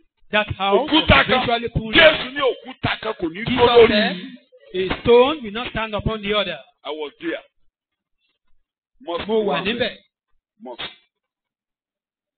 Pé ibi tán ti ń kírun ló wà níbẹ̀ lónìí. Yọrí history. Ìtàn yín. So wọ́n ní kí gbogbo àgbáyé ẹ ti gbọ́ díẹ̀ nínú ìtàn Ísírẹ́lì. Gbogbo ẹ̀yin náà kẹ́ mọ̀ yín pé Ọlọ́run yìí tóbi, ó tóbi àbí kò tóbi. This God is great. So tí gbogbo ayé bá ń gbàgbé, If the whole ẹ world má forget, gbàgbé, you ẹ̀yin náà ẹ má must not gbàgbé oore forget. tí ẹ rí gbà. You too, you shouldn't Níṣẹ́ bẹ́ẹ̀ ti forget gbàgbọ́ the yìí. goodness you could receive Èmi lọ since lọ́pẹ́. you were saved. Èmi lọ lọ lọ́pẹ́ o, má ṣe mí lábàárà mórè jẹ́ o. Ṣé mi lọ lọ́pẹ́ bàbá? Ṣé mi lọ lọ́pẹ́? Ṣé mi lọ lọ́pẹ́ o, má ṣe mí lábàárà mórè jẹ́ o. Ṣé mi lọ lọ́pẹ́ bàbá? Ṣé mi lọ lọ́pẹ́? Ṣé mi lọ lọ́pẹ́ o, má ṣe mí lábàárà mórè jẹ́ o. Ṣé mi lọ lọ́pẹ́ bàbá? ẹ rí nígbà tí You see, Ráhábù aṣẹ́wó tí ìbá parun. when they have the hallow, Kí ló lóhùn? Ó lẹ́wà ti gbọ́. we've heard your story, your Gbọ́ news. Ọlọ́run kan ń bẹ láàrin yín. There is a God in your midst. Bẹ́ẹ̀ ni Ọlọ́run torí pé ó gbọ́ ìròyìn. Because he had the news, Ó gbàgbọ́. he believed, she believed. A lọ sínú ètò. Ọlọ́run wá kọ ìtàn ayé tiẹ̀ lọ́tún. God Ọlọ́run wá rewrite tú the ìtàn story ayé of rẹ̀ our own kọ. life. He rewrite Tó the o story bá of ti our gbọ́ life. ìròyìn tí mo ń kà yìí. Once you hear the story I'm Pé reading, Ọlọ́run ṣoore fún that Ísírẹ́lì. God did good Pé for Ọlọ́run Israel. tó mú wọn la inú àrùn àjò yẹn kọjá. God that make them Ó pass tú through that ayé journey. wọn tò. He reorganized Ó their tú tàn life. ayé wọn He kọ́. rewrite the story Ó of sọ their ẹrù life. lórí wọn. And he take Pé away their Ọlọ́run load. yìí tóbi ó That tó this sìn. God is great, worthy of worship. Jẹ́ kí n mú kókó kejì. Let me take second point. Abraham, Abraham, mo fẹ́ kí irú ọmọ kan a seed kó tinú ayé rẹ̀ jáde. to come out Ìdí of mẹ́rin ni o, ìdí kan ni pé that is kí gbogbo ayé kan mọ̀ pé Ọlọ́run kan wà. for the whole world to know Ọlọ́run that there is a ṣẹ̀rùbà God, mọ́. a terrible Ọlọ́run tó ń gbani. God that saves, Ọlọ́run tó ń tútàn ayé ẹni God kọ́. that rewrite the story of one's life. Ọmọ kan máa tinú rẹ̀ jáde. A child will be born. Òun ló máa orúkọ ẹ̀ ní Táyé ṣe. The name is Nípasẹ̀ rẹ̀ ní gbogbo orílẹ̀-èdè máa mọ̀ mí. through him, the Tó whole bá tó nation wá will know gbọ́ me. ìtàn bọ́lọ́run yẹn ṣe tó. When you tó wá hear the gbọ́ story ìtàn of pé how great Jésù how great that olùgbàlà God is, and you heard ló the wá ń story wé of ètè Ọlọ́run ṣẹ. Jesus came to the world to fulfill Tó the bá plan wá of God. gbàgbọ́. You believe it? Bí Ráhábù panṣágà. Rahab the harlot. Olúwa yóò fi tàn ayé rẹ̀ kọ́. God will Gbogbo ẹ̀yin tẹ́ ń lo ayé yín nílòkulò táyé yín dagun all yẹn. those Olúwa yóò fi tàn ayé yín kọ́. It's in shambles. God will rewrite the story of your life. It's now on record. Ó wà nínú àkọsílẹ̀ Olúwa tó tàn ayé Ráhábù kọ́. that God will write the story of Rahab the harlot. Bíbélì ń kọ́ dọ̀la pé God said it. n tá a fẹ́ máa mọ̀ ni pé Ráhábù kí ni o? That is the identification Ṣé o? number. Áàbù panṣágà. Rahab the harlot. Ṣíṣe panṣágà gan-an ni a máa pe aṣẹ́wó. Yorùbá Yorùbá yẹ sí. Yorùbá was trying Yorùbá to. la translator yẹn ò fẹ́ bàjẹ́. Ó They fẹ́ don't pọ́nlé. want to. They want to. But the English King James say Rahab the prostitute, the harlot. Ṣe aṣẹ́wó. Tó bá jẹ́ mi ló máa translate yẹ. Rahabu aṣẹ́wó. Rahab the karuwa. Aṣẹ́wó. Prostitute. Kí ni mo pè? Lójú òní tó mọ́. Today, A ò lè sọ̀rọ̀ Jésù olùgbàlà. we cannot talk of Jesus Kí a má Our sọ̀rọ̀ faith. Rahab aṣẹ́wó. without talking about Rahab, the prostitute or the harlot. Ó gbọ́ ìròyìn. She had the news. Ó tẹríba. She bowed. A ò lè sọ̀rọ̀ lónìí. We can't talk today Kí a má sọ̀rọ̀ Màríà Magdalene. without talking about the Mary the Magdalene. Tó ní attack. She had an attack Oníṣẹ́ ó ní attack. Èdè yín. Àwọn ayé ń kógun tì í. as usual. Ló wá ogun yẹn ló lè lọ́dọ̀ Jésù. Oníṣẹ́ bẹ́ẹ̀ ni Màríà People waged war Magdalene. against him, Eo. and it was that battle that Ó she ní could ẹ̀mí cry. kan tó kàn ní lára tí ò jẹ́ kó sùn. Maybe she had an oppressed spirit. Kí la fi máa mọ Maria How do we Magdalene? identify Mary Magdalene? A woman with ẹ̀mí èṣù 7 mélòó ló ní? evil spirits. Irọ́ o, mélòó ló ní? Tí ẹ bá ń kà sí àwọn Bíbélì lẹ́nu. When you read this Ẹ story, mọ̀ pé ó mọ̀ọ́re. you will know she is appreciative. Ó mọ̀ọ́re àbí kò She is mọ̀ọ́re? appreciative. Bí ẹ bá gbà ẹ̀kọ́ lè débẹ̀ láàárọ̀ yìí. We may Bí get ẹ there bá gbàgbé gbogbo nǹkan If tí you a fi forget máa mọ̀ all fọmọbìnrin mọ̀ọ́re. that we Ní ọjọ́ òwúrọ̀ remind ọjọ́ us that we àjíǹde, appreciate God. àwọn In alàgbà the ó mọ̀ọ́re day jà of làgbà. resurrection, she is even appreciative more than the elder. Mo ló ṣe. Wọ́n dé bojì. He got to the Ó sọ grave. fún ọ pé He told them, wọ́n sọ fún mi. Òun ló kọ́kọ́ débẹ̀. Lọ God ní aago mẹ́fà ìdájí ló tútù early in the burúkú. morning, in the cold, Ló tútù burúkú. during the winter. Ló yọjú. She got there Títí àwọn fi bá sọ. Ní mo ní kí ní kó lù wá. until somebody ministered to her. Àwọn ló dé. Àwọn alàgbà débẹ̀. The elders got there. Pétérù ti ń jìnlẹ̀ yìí torí Peter is ẹ̀yin náà running ti mọ̀ back rẹ̀ yín into Pétérù Galilee. àní lọ sínú rẹ̀. We know the story. Ìwọ náà lè máa jèrè yín báyìí torí pé o ti ṣèṣe kú sí o ti tètè kú sí o ti lọ ayé You nínú may òkú. be drawing Bó o back lè wá wájú Olúwa bó ṣe wù ẹ́ before mọ́. Wà á máa sáfẹ́ kọ́. Bọ́ bá ládùúgbò àyà. Bọ́ bá ní sọ́jú yá kò kàn ẹ́. in Torí a o ti tọwọ́ bọ. say you can't go there. Prayer meeting you won't come because Jòhánù you yára separated yourself. torí ó débi àgbélébù. John Pétérù run ní. because he got to the cross. Mi ò jẹ́ rírí. But Peter, because of what he did, Wọ́n ló lè gbé òun tó bá mọ̀ bí tó ti I've jáde wá. never known him. Mi ò jẹ́ mọ́ ohun tó kú tó tó ń tò. Má bàa mi tó tó kú tó mọ́ o. Don't Má bàa tell mi me tó tó kú rubbish. tó mọ́ Don't o. tell me nonsense. Ọlọ́run ò dẹ̀ torí ti bẹ́ẹ̀ kó pàtì. And even God in Gbogbo ìbàjẹ́ tó ṣe Ọlọ́run ní pa ọ́ tì. all the wrong you've done, God cannot forsake you for Gara that. gara gara gara gara gara gara. As they move towards the grave, Ní Jòhánù débẹ̀. John got there. Pétérù wọ̀. Peter entered. Wọ́n rí aṣọ. Wọ́n rí They gbogbo. could see Well, all those it's one of those garments. things. Pé ara àwọn kan Kí ló ṣẹlẹ̀ sí wọn? náà ni. What happened to them? Èèwò. Oníkẹ́lùkù rẹ̀ lẹ́rẹ̀. They went back to their house.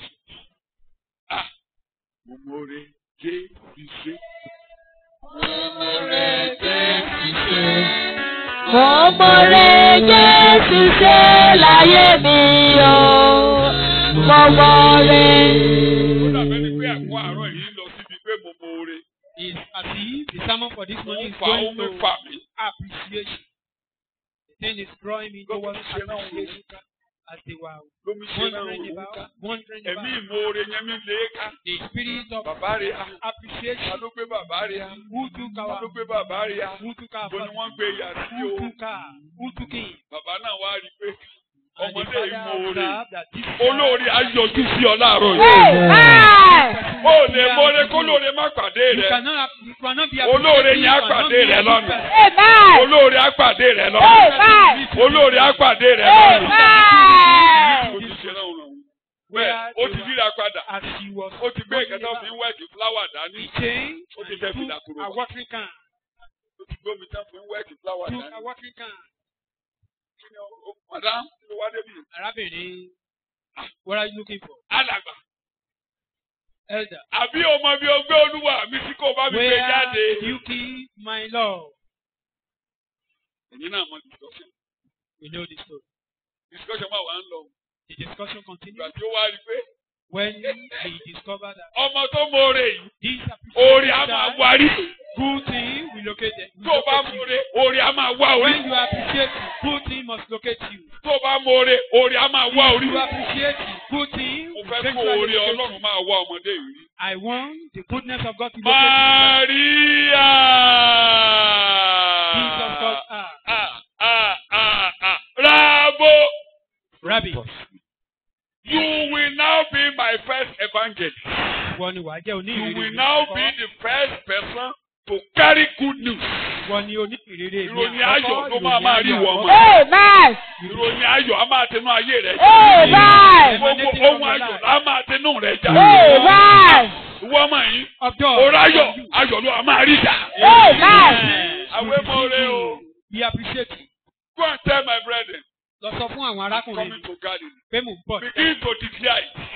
Begin to declare it. Máa Máa sọ ohun rere tó rí. Go and be declaring the good thing, the good tidings. Yọrí ìṣìṣì. Ìtàn ní Ọmọ oore. Ìyẹn náà appreciate. kò lè mọ pàtàn léra ẹ̀ lórí. Ìtàn náà Maria Magdalene á sọ̀tàn léra ẹ̀ lórí. You will tell our own story upon herself. Wọ́n pọ̀ kí n máa mú yín láàgùn. There are so many. Táwọn tó mọ oore. Those who appreciate you. Wọ́n ní mò ń lọ láàárọ̀ yìí. Where are we going this week? Ẹ mọ oore o. Be appreciated. Ọlọ́run tó tóbi. That great God. Tí ò lákàwé. Incomparable. Ìtàn oore yẹn náà ní kẹ́ ẹ rántí. That you should remember the story of Tó o that bá good ti ẹ̀ news, rántí tiẹ̀. even if you don't remember yours. Gbogbo wa ló ti gbọ́ ti Ísírẹ́lì. We've heard of that of Israel. Pé Ọlọ́run yẹn tóbi. That God is great. Ìwọ náà kà á. Read it. Kà á. Read that story. Ráàbù kà á. Rahab. Ráàbù gbọ́. She had Ọlọ́run yí ìgbà rẹ̀ padà. and God transformed her life. Olúwa yí ìgbà tiẹ̀ padà. God changed her life in Jesus' name. Olúwa yí ìgbà tiẹ̀ padà. Amen. Olúwa yí ìwà tiẹ̀ padà. Amen. I'm doing it. Ẹ̀kọ́ àárọ̀ yìí. Ó ń ṣe The message. Isaiah 46 ìwé Àìsáyà orí kẹrìndínláàádọ́ta. and verse 4b. Abala Màá lọ mọ́ 11b. Bíbélì sọ̀rọ̀. pẹ̀lú abala kejì. The message. Ẹsẹ̀ ìkọkànlá. I've been carrying you on my back I've been carrying you on my back. from the day you were born, Yes.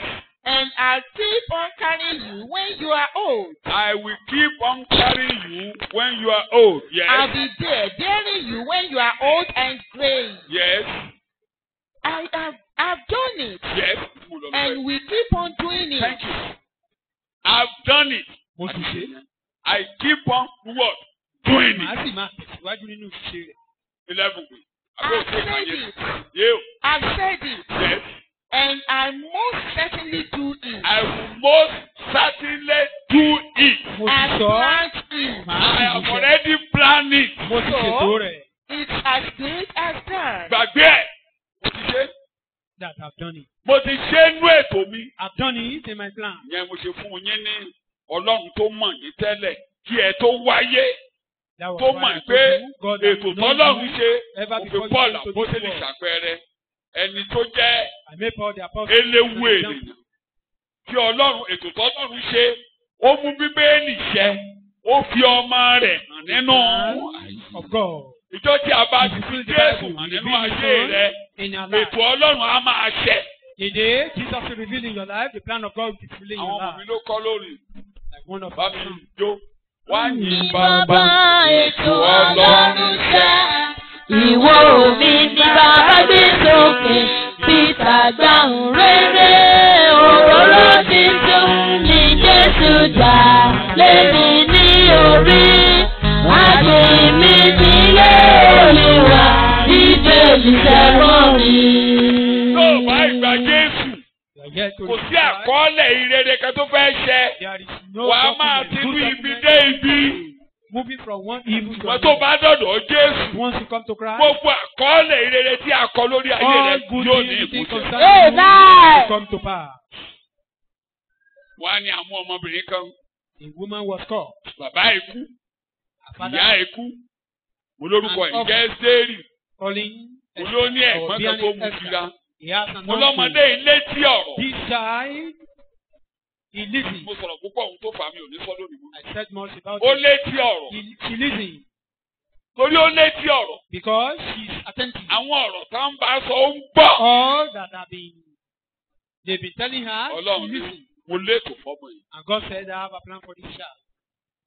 Ìyá ikú My mother died. kò dètò mi fún ọ. That one thinks Bàbá thwart ikú the plan kò of ní God kètò for mi his má life. ṣe. That to an orphan, that doesn't thwart the plan of God Létí for his life. ẹ̀kọ́ Have a living ear. pé ò ní nǹkan kan láyé. That you have nothing in this world. Ò lára alẹ́ ò lẹ́bí ò You lára. have relation, you have no family. Tàbí bí dáàbí ò dáa. Or where you were born.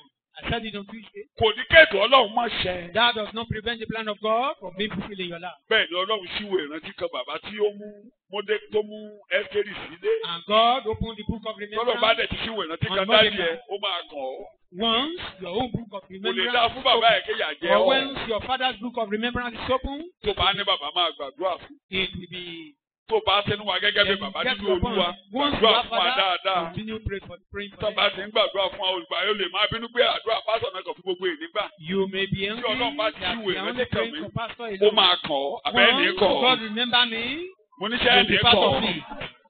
Mọ́dékàì ni wọ́n ṣíwèé rẹ síkàn láàfin. The book of remembrance of Mordecai Òun was ló opened kéde in the àwẹ̀. palace.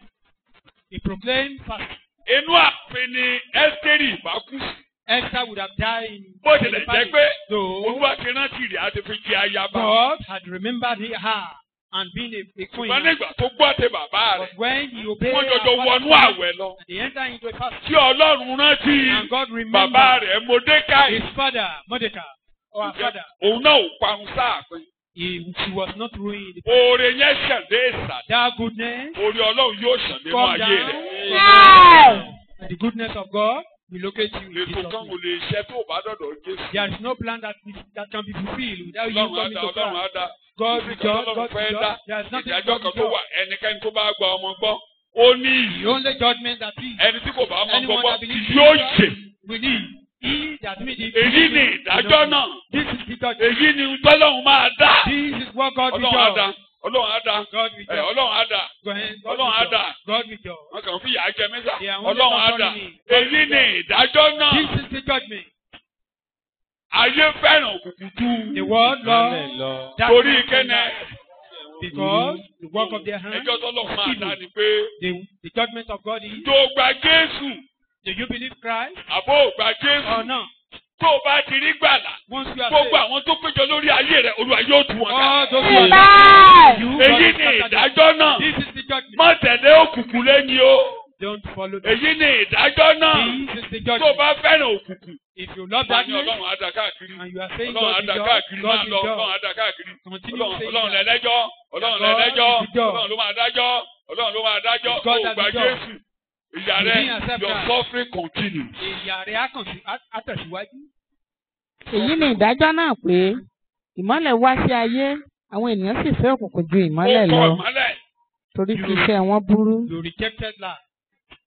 Tó bá ti lè gba Jésù olùgbà. Once you I've accept already life, planned it ó ti wà nínú ètò mi. and it is done.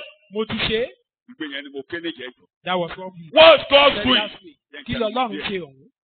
Kí ló ń ṣe? I What is keep God on doing it. Mò ń ṣe é. What's he doing Kí today? lọ́lọ́run ń ṣe lónìí? What's he doing Kí ni today? nǹkan náà tí Ọlọ́run ń What's ṣe he lónìí? doing Kí today? ló ń ṣe lónìí? Hebrews 1:3. Hébérù orí kìíní ẹsẹ̀ kẹta. What's he doing Kí ni today? nǹkan náà tọ́lọ́run ń ṣe lónìí? What's he doing Kí today? ló ń ṣe lónìí? Hebrews 1:3. Hébérù orí kìíní ẹsẹ̀ kẹta. Let me read a little. ẹni tí í ṣe ìtànsán ògo rẹ̀ He is the sole expression of the glory of God. Jésù ìtẹ̀sẹ̀ ògo rẹ̀. The Àti- light being the outrage or radiance Oh, of the má jẹ́ divine. nǹkan jù. Má jẹ́ nǹkan jù. Padà sẹ́sẹ̀ kẹ́ni. Kò ní yí ẹlòmíì tí o bá ka Bíbélì. Some people may not understand. ọlọ́run This God, this incomparable God, Ọlọ́run tí ò ẹni ní láfiwé. ìgbà púpọ̀ this incomparable God, Ọlọ́run tí ò láfiwé Yes. yìí. irreplaceable God, Ọlọ́run tí a lè fi ẹnikẹ́ni dípò rẹ̀ yìí. He only does one thing. Ó máa ń ṣe kinní kan. He has been speaking. Ó ti ń sọ̀rọ̀. Òun ni Ọlọ́run sọ̀rọ̀. He is God that speaks. Kí ni mo pè é? ọlọ́run sọ̀rọ̀sọ̀rọ̀ Ọ̀rọ̀ ló ń sọ o. He speaks. Kí mo lọ́lọ́run máa ń ṣe? Máa ń sọ̀rọ̀. Kí mo ló ń ṣe? He He speaks. speaks. Ọ̀rọ̀ ló sọ tó fi dá ayé. He speaks the word. Ọlọ́run sọ̀rọ̀. Wíbẹ̀ lẹ́ẹ̀mẹ́ta. God ọlọ́run sọ̀rọ̀sọ̀rọ̀ Ẹ o. ọlọ́run sọ̀rọ̀sọ̀rọ̀ Ọkà ìkan. God. ọlọ́run sọ̀rọ̀sọ̀rọ̀ Ọlọ́run nìyí. Ọlọ́run Bíbélì. Ẹni. ní ìgbà púpọ̀ Yes. In àti many separate revelations, Máa gbọ́ bẹ́ẹ̀ ni. Many separate revelations. Yes. each of which set forth a portion of the truth. Kí And ìkankan nínú rẹ̀, ìkankan nínú ìfihàn ẹ̀yìn. Each of Lọ́ra ń those gbé òtítọ́. reveals Òtítọ́ jáde. Bíbélì reveals nìkan. the truth. and in different ways, God Ní spoke ọ̀pọ̀lọpọ̀ ìgbà, ní oríṣiríṣi ọ̀nà, onírúurú ọ̀nà, sí ẹ̀ka ẹ̀mẹ́yẹ ọ̀nà. Diverse way. Yes.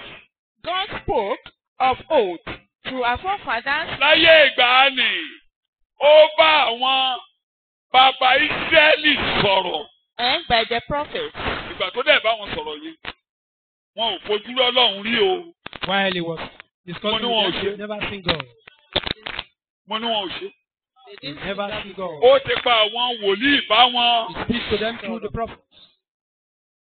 Bí tí mo ń lọ lẹ́dí. Ṣùgbọ́n now, But Ní Náà ìkẹyìn lónìí, ọjọ́ wọ̀nyí, òṣùwọ̀ ọ̀rọ̀ sọ. He continues speaking Ó wá ń tipasẹ̀ ẹnìkan sọ̀rọ̀. through somebody. ó ti pasẹ̀ ọmọ rẹ̀ bá wa sọ̀rọ̀. Ipasẹ̀ ta ló ti ń sọ̀rọ̀ lónìí? Ọmọ rẹ̀. Kí lorúkọ ọmọ rẹ̀? Jésù. Kí lorúkọ ọmọ rẹ̀? Jesus. Kò sọ́lọ́run bá fẹ́ sọ̀rọ̀ lónìí, ta ló máa lò láti sọ̀rọ̀ jẹ́? Jesus. And in the last of these days, he has spoken to us in the person of our Son, which he appointed heir and lawful owner of all Ẹni things. tó ní gbogbo òun ló ní ọ́, òun ló láyé rẹ̀, Own òun ló all nílẹ̀, things. òun ló lò, Own your òun ló life, dáhùn gbogbo, man. ipasẹ̀ ẹ̀ la dáhùn gbogbo. Through him, Ìwọ everything ni was kó máa bá created. wọn sọ̀rọ̀ báyìí. Also, Ìwọ ni kó sọ̀rọ̀ rere sínú ayé wọn. Now speak good things. Máa sọ̀rọ̀ sí wọn. Speak to Ìwọ ni them. mo gbé kalẹ̀. I gave. I Ẹnu sent ẹ̀ you up. gbọ̀rọ̀. You can. Kí you ló are mẹ́nu ẹ̀ vocal. gbọ̀rọ̀? Bíbélì. Why is he vocal? Kí ló mẹ́nu ẹ̀ gbọ̀rọ̀? Why is he Bíbélì vocal? rẹ̀ ń kà. also, Yes. and through whom he created the world Lóòótọ́ nípasẹ̀ rẹ̀ la dá ayé. Through him. and the riches of space Gbogbo ohun tó wà láyé àtọ̀run and the ages nípasẹ̀ rẹ̀ of la time. dá. Yes. He made, produced, Òun ló. Oh my God. built, operated, Made. and arranged Oh, them in order. Ó fẹ́ òun lọ sí Èkó wọ́mọ yìí. Ìdúró nínú mọ̀, dúró lórí òkè mọ̀. Má sì dé gbòòrò léṣe, má dé roundabout. He made. Oya take it again. He made, He made. produced, Produce. built, Tó ń gbọ́ ṣé English ẹ̀ wọ̀ ẹ́ létí ọmọ mi. He made. Oda. Produce. Ó pè. Build. operated, Oh my God.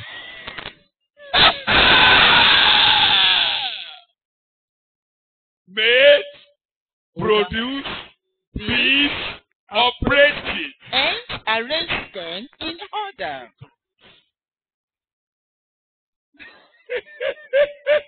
Ó wá tó. Ayé rẹ̀ á létò. Your life. Amen. Sọ̀rọ̀ tó máa tó ayé mi sínú ayé mi.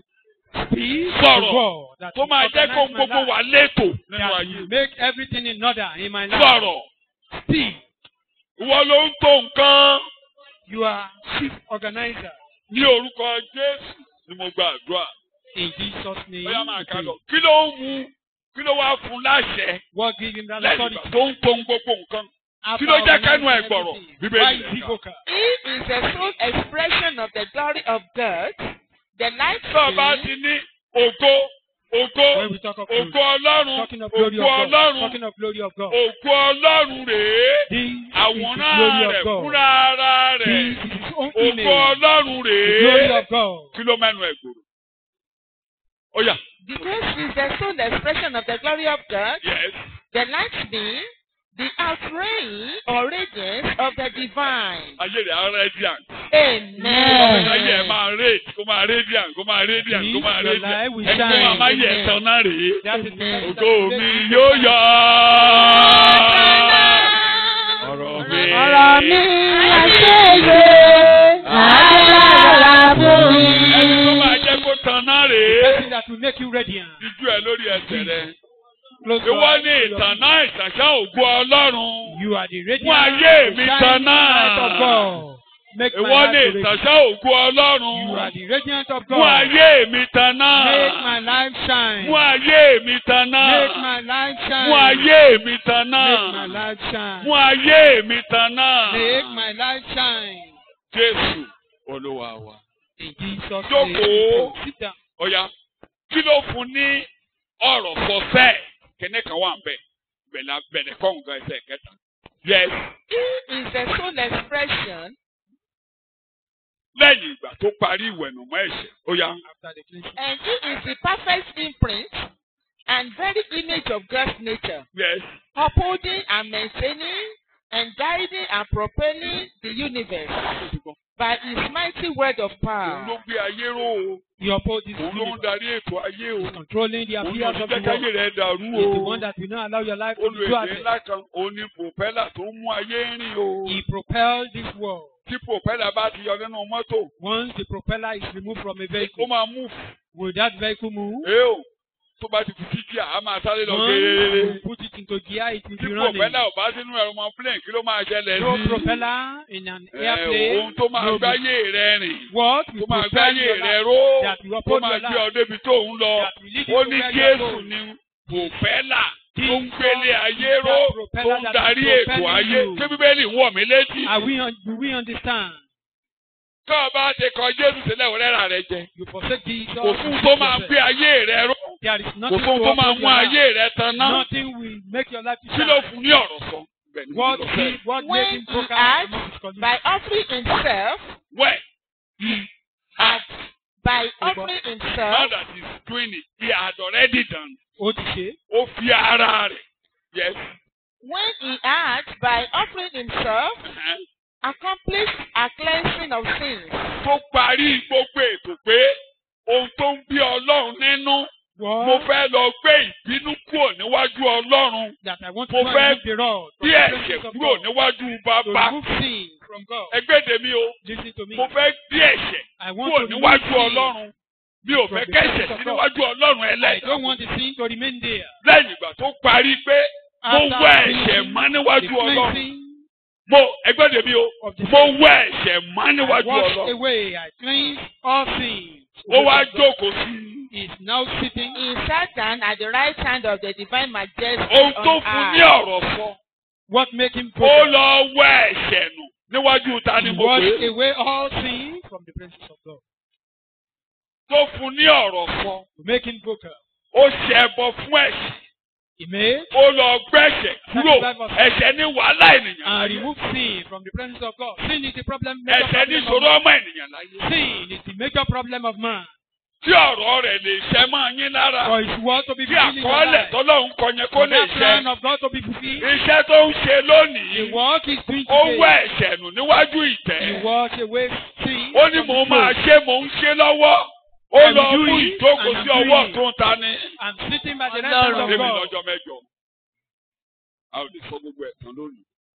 We can't finish all today. Ó parí ìwẹ̀nùmọ́ ẹ̀ṣẹ̀. After finishing the cleansing of sin, Ẹnu ẹ gbọ̀rọ̀. it's now focused. Mo lẹ́nu ẹ ṣe.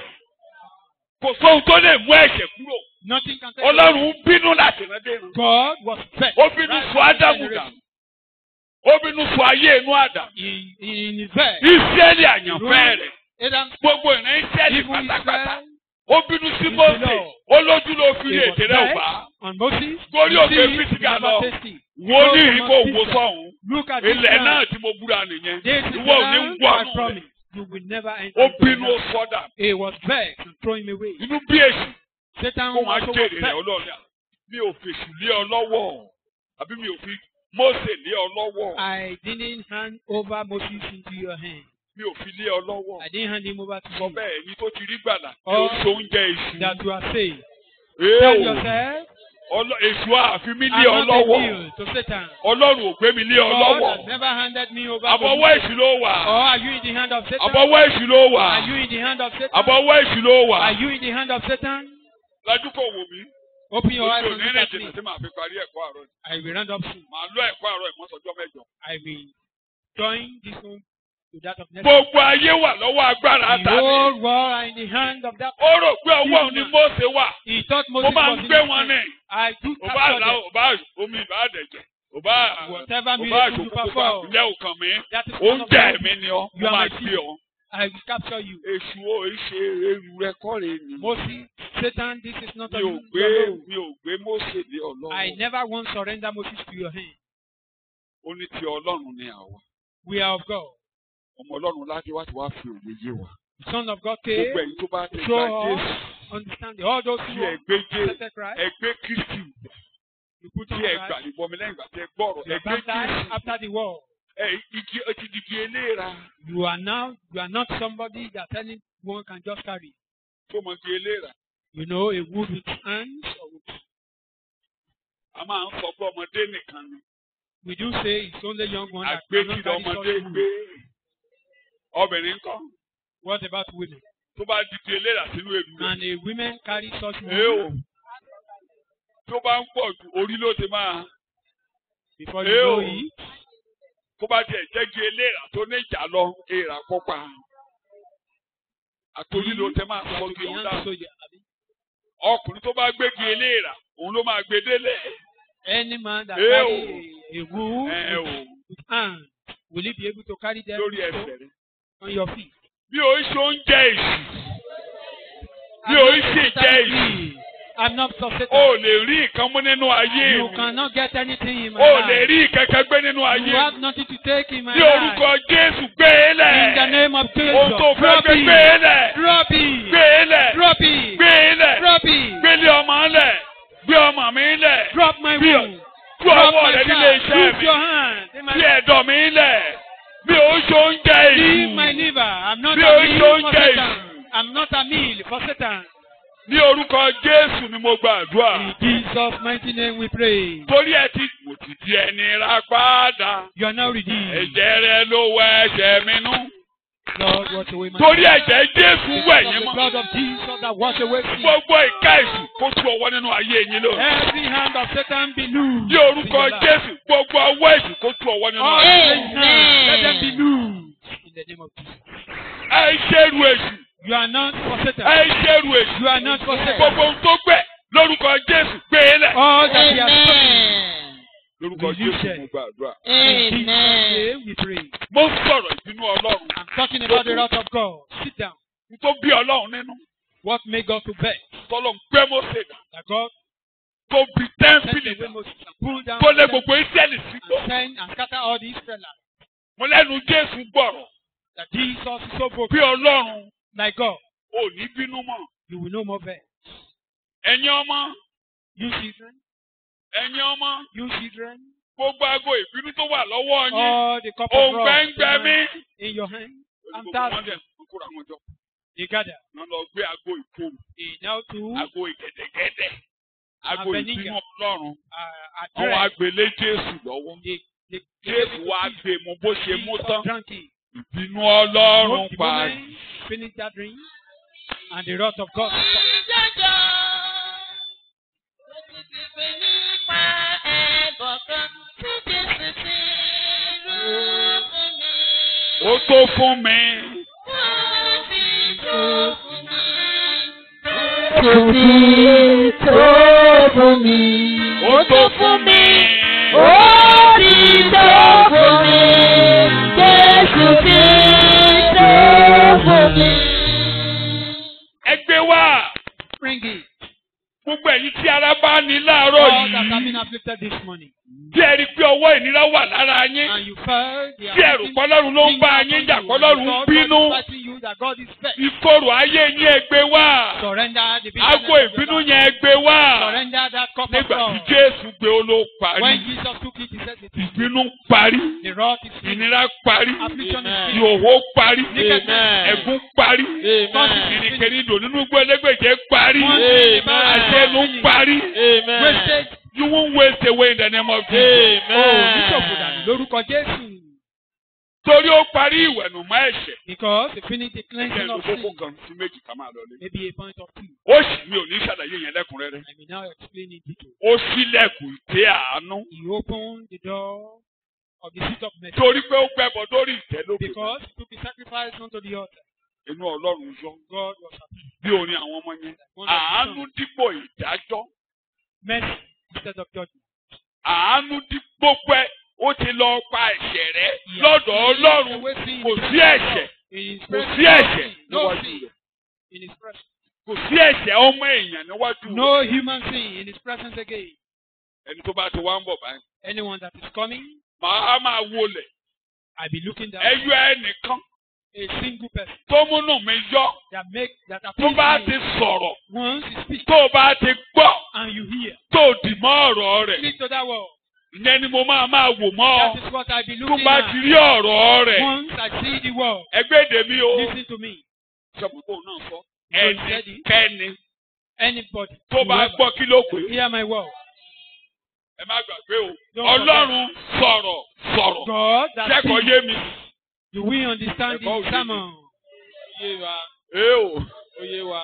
Ọlọ́run ẹni tí ń sọ̀rọ̀ ní. The God that speaks. Ní ìkẹyìn ọjọ́ yìí ó ti pàṣẹ. That day, Bá wa sọ̀rọ̀. speak to us. Mo through ní his kí Son. ló mẹ́nu Jésù gbọ̀rọ̀. What makes Jesus Mo to ní be ó vocal? gbé ẹ̀ṣẹ̀ kúrò níwájú ta ni. Because he took away sin Ló from wá the fi presence of àná God. pé ẹnikẹ́ni. That's why Ọlọ́run we á are máa now. wọlé. Whosoever Sọ̀rọ̀. Tó bá ti sọ̀rọ̀ sínú ayé wants ẹnìkan. to speak to anyone, Tó bá ti sọ̀rọ̀ sínú ayé wants to ẹnìkan. speak to any man's life, Mi ò ní bàjà mọ́. I will no more fight success. Mi ò dojú ìjà kọ. I will no more wage war against him. Dípò ìdájọ́. Instead of judgment, Ikú ìyà tó yẹ kú kò ní pa. such people will Ó yẹ not, kó such parun ni mi ò people will ní not jẹ́ be ó parun. ruined. He's supposed to be ruined, but I will not allow Ó yẹ that to kí n ruin. fi sọ̀kò dànù mi ò ní I'm fi supposed sọ̀kò. to scatter or send that away. Sọ̀rọ̀. Send him away. Máa sọ̀rọ̀. Just Ẹnu ẹ̀ gbọ́rọ̀ máa you are sọ̀rọ̀. vocal. Speak. Máa sọ̀rọ̀. Speak. Òun náà wá ní ẹgbẹ́ kan òun. And he said, Ẹnikẹ́ni tó bá gbọ́. anyone that hear my Tó bá word wá gba ẹni tí. and believe he that sent Oore ó ní kí ni o. cross over from death to life. Kò ń ṣe bẹ́ẹ̀ nìkan. Oore ikú kọjá ó bọ́ sí. Iye. Cross over Kò from ní death wá to sí life. kí ni mọ́ He o. will never come to judgment. Ó láwọn wọ̀nyí. These people, Wọ́n ti gbọ́ ọ̀rọ̀ mi. they've heard my word. Kì í ṣàwọn nìkan ni mò ń gbàdúrà fún. I'm not praying for them Àwọn alone. tí yóò gbọ́ ọ̀rọ̀ mi Who will hear my nípasẹ̀ wọn. word through them. Tí yóò gbọ́ ọ̀rọ̀ mi Hear my word nípasẹ̀ kíni. through these people. Mo ti ń kẹ́jú ni o. Bàtó lànà ìjọ àánú orí kẹta I'm in a ló kọjá. hurry. Ọlọ́run tó ń sọ̀rọ̀ yẹn. God that speaks, Ó wá fi ọ̀rọ̀ sẹ́nu àwọn kan lónìí. he now anointed some Àwọn tó people. ti gbọ́ ọ̀rọ̀ lẹ́nu Those rẹ̀. who have heard from him. Pétérù ni. Peter said, Omi fẹ́ jú ni o, mo fẹ́ gé. Kò ṣeé fẹ́ lórí. trying to cut it in Wọ́n máa half. gé. Pétérù ni. Kì í ṣe gẹ́gẹ́ bí ẹni tí ń sọ ètè tàn tán lẹ́yìn. Not as he Ní àwa someone that ṣe. is following Ó ní àwa a jẹ́ pain story, ẹlẹ́rìí ọlá ńlá. but we are witness. Ó ní ṣùgbọ́n ó ní nígbà tí àwa gbọ́ ọ̀rọ̀ nì ní orí òkè. But when we had the word on the Pé mountain, èyí ni that àyànfẹ́. this is my begotten Ó ní kì í ṣe my yẹn. beloved son, Ó ní àwa ní àwọn ọ̀rọ̀ ọ̀sán tẹ́lẹ̀ we have some tó prophets fẹsẹ̀ múlẹ̀ ju ìrántí àríwá. established more than that, Tó òun tí a gbọ́ lọ. more than that Àwa word. gbọ́ ọ̀rọ̀ lẹ́nu We rẹ̀. had the word A from tún him, ní ọ̀rọ̀ ìsọ tẹ́lẹ̀. and we have a prophecy. Pétérù kejì ni mò ń kà yẹn. 2 Peter, 16 lẹ́tẹ̀ máa máa kà. Tó fẹsẹ̀ múlẹ̀ jù bẹ́ẹ̀ that lọ. is more Eléyìí established tó yẹ kẹ́ ẹ than kíyèsí. the one Orí kìíní that you nìyẹn. need to Títí observe ilẹ̀ yóò fi mọ́. till the Tí morning, ìràwọ̀ òwúrọ̀ yóò yọ ní. and the morning star will shine in your heart. Ọlọ́run sọ̀rọ̀. God that speaks, Ó sọ̀rọ̀ nípasẹ̀ Jésù. is Ẹ rírí Jésù Christ lónìí. we not Ẹ rí àwọn òjíṣẹ́ rẹ̀. see his Tó ń messenger sọ̀rọ̀ Jésù. that is speaking Tó his ń word, sọ ti bó ṣe mú ẹ̀ṣẹ̀ talking kúrò. about how he take Ó away ń sin, ṣiṣẹ́ lọ́wọ́. how he is working Ìṣiṣẹ́ ní ṣáájú. Ó sì ń ṣiṣẹ́ lọ́wọ́.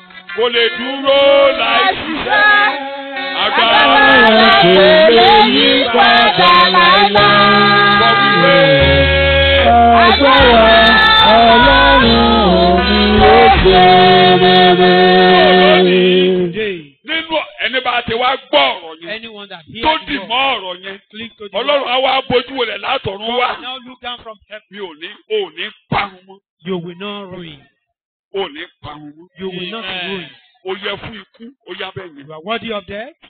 Àkọlé ikú kò kú lórí rẹ̀. That caption of death will Wọ́n yà á bá mi remove gbé títí you. láéláé. You will live with me forever. Èṣù ò ní jẹ lórí rẹ̀ mọ́. Satan will not feed on you.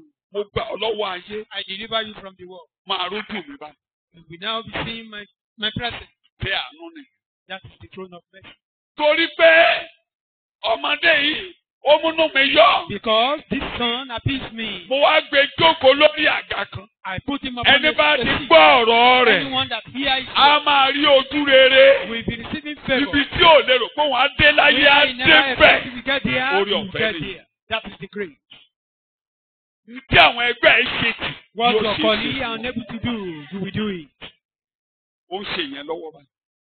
He's doing that today. Torí ibi ìtẹ́ àánú, Because ibi he ìtẹ́ is orí ọ̀fẹ́. at the throne of the Tó ò ní mercy, kó lè dé, throne wà of bára grace, rẹ̀ níbẹ̀. where you Amen. never expected you can get to. Sọ̀rọ̀sọ̀rọ̀ ló máa sọ̀rọ̀ sínú ayé rẹ̀ o.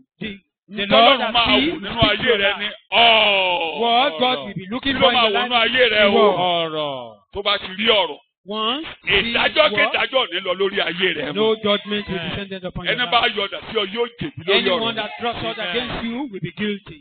For your tó ń faith. gbé tì yẹn tó bá ti bójú wọlé pé ọ̀rọ̀ rẹ̀ Once you look down, ọ̀rọ̀ God rẹ̀ is word in you.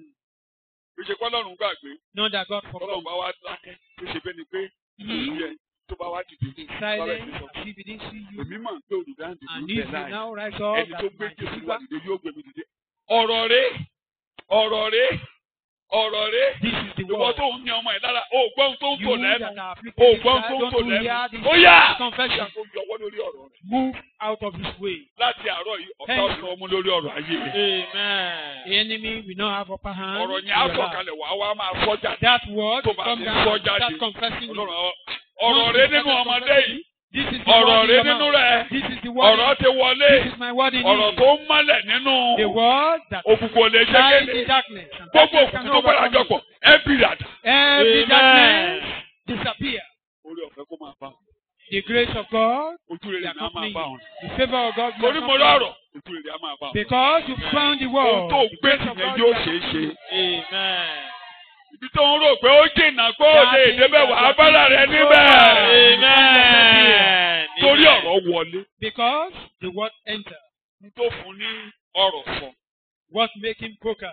ẹyọ kan tí mo lò níbẹ̀ láàárọ̀ The ìpàdé one mi that níjọ́ you- mẹ́jọ fún kejì ó pa ẹ̀ṣẹ̀ rẹ̀ níwájú ọlọ́run Cleanse the sin. ẹni a bá ti rí ọ̀rọ̀ nínú rẹ̀ Once this jẹ́ kí word n is pè found léyìí in you, let me jẹ́ have kí n it. fi kóòlì mọ̀ pé kò ń ṣe pé a ṣẹ̀ṣẹ̀ máa mú ẹ̀ṣẹ̀ rẹ kúrò Know that ọlọ́run the ní sin rí is mọ́ removed mo now. gbọ́dọ̀ ká Hébérù orí kẹwàá God will never see it again. Hebrews chapter 10.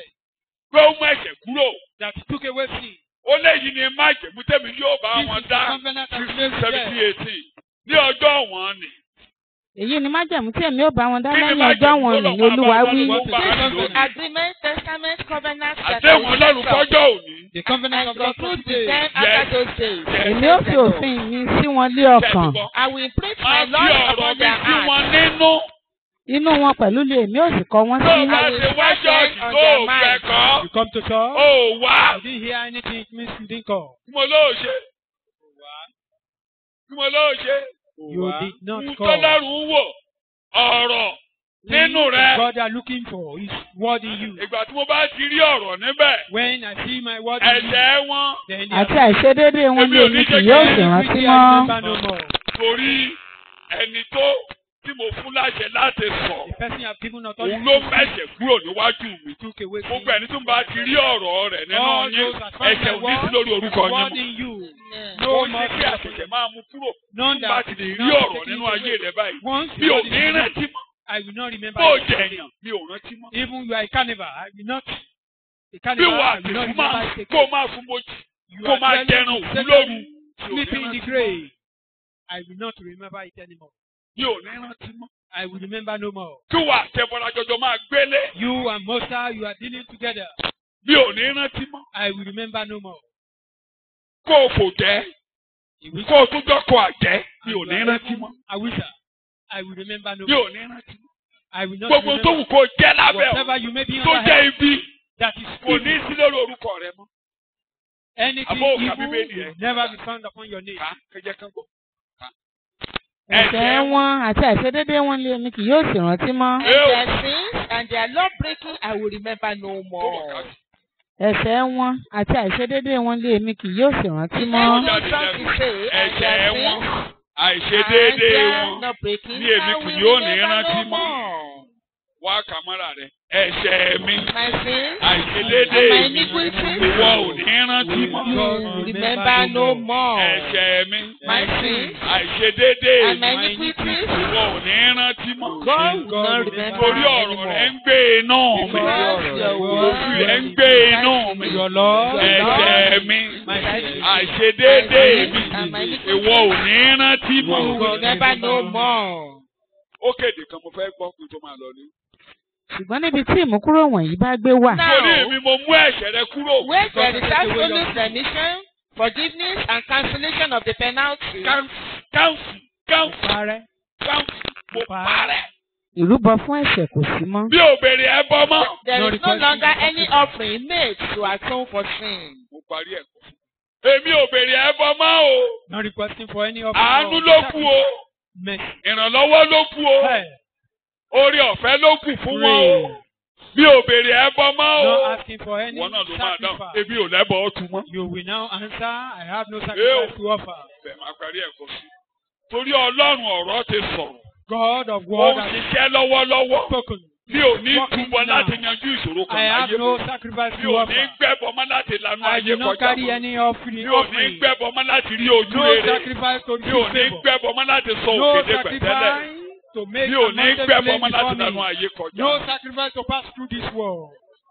Gbogbo ibi tí wọ́n ti ń béèrè ẹbọ lọ́wọ́ rẹ̀. All those places Ọlọ́run where they tó are ń mú requesting gbogbo wá for sí sacrifice. ipò. God Ọlọ́run brings tó ń kó every gbogbo other thing that tó take mú ẹ̀ṣẹ̀ everything in kúrò order. lórí orúkọ mi. Take away sin from my Mi ò name. gbẹ́bọ mọ́. I have no Mi sacrifice ò to gbẹ́bọ offer. mọ́. I have no Mi ò sacrifice to gbẹ́bọ offer. mọ́. No sacrifice to Èdà offer. ò ní kọjá lórí ayé mi mọ́. God will never. Èmi ò ń ṣerú èṣù mọ́ o. I'm not satanic. Èṣù ò rọ́wọ́ mú nínú ayé mi mọ́. Satan, you have nothing to take Ojú in rere my ló kù life. tí mò ń rí gbà o. What left for me is Ohun tí ò favor. ṣeé ṣe fún ẹgbẹ́ mi yóò máa ṣe é All ṣe fún those mi. impossibilities will be Yóò now máa ṣe é ṣe fún mi. possible. All those Ibi tí impossibilities mo rò pé mi ò lè dé láyé mo máa dé bẹ̀. where I never expect I will get to. Torí ò ti Get it. ṣètò tẹ́lẹ̀. Because we Ó dẹ̀ plan ń it mú already. iṣẹ́ lọ́wọ́lọ́wọ́. And it's being fulfilled now.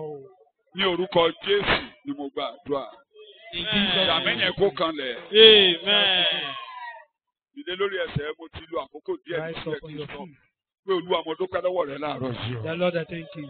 Mo dúpẹ́ lọ́wọ́ rẹ láàárọ̀ yìí o. I thank you for this. Ó ń ṣiṣẹ́ lọ́wọ́ o. You are working Ó ń now. ṣe lọ́wọ́lọ́wọ́. You are doing the work Ìwọ now. ẹnu ẹ̀ gbà á.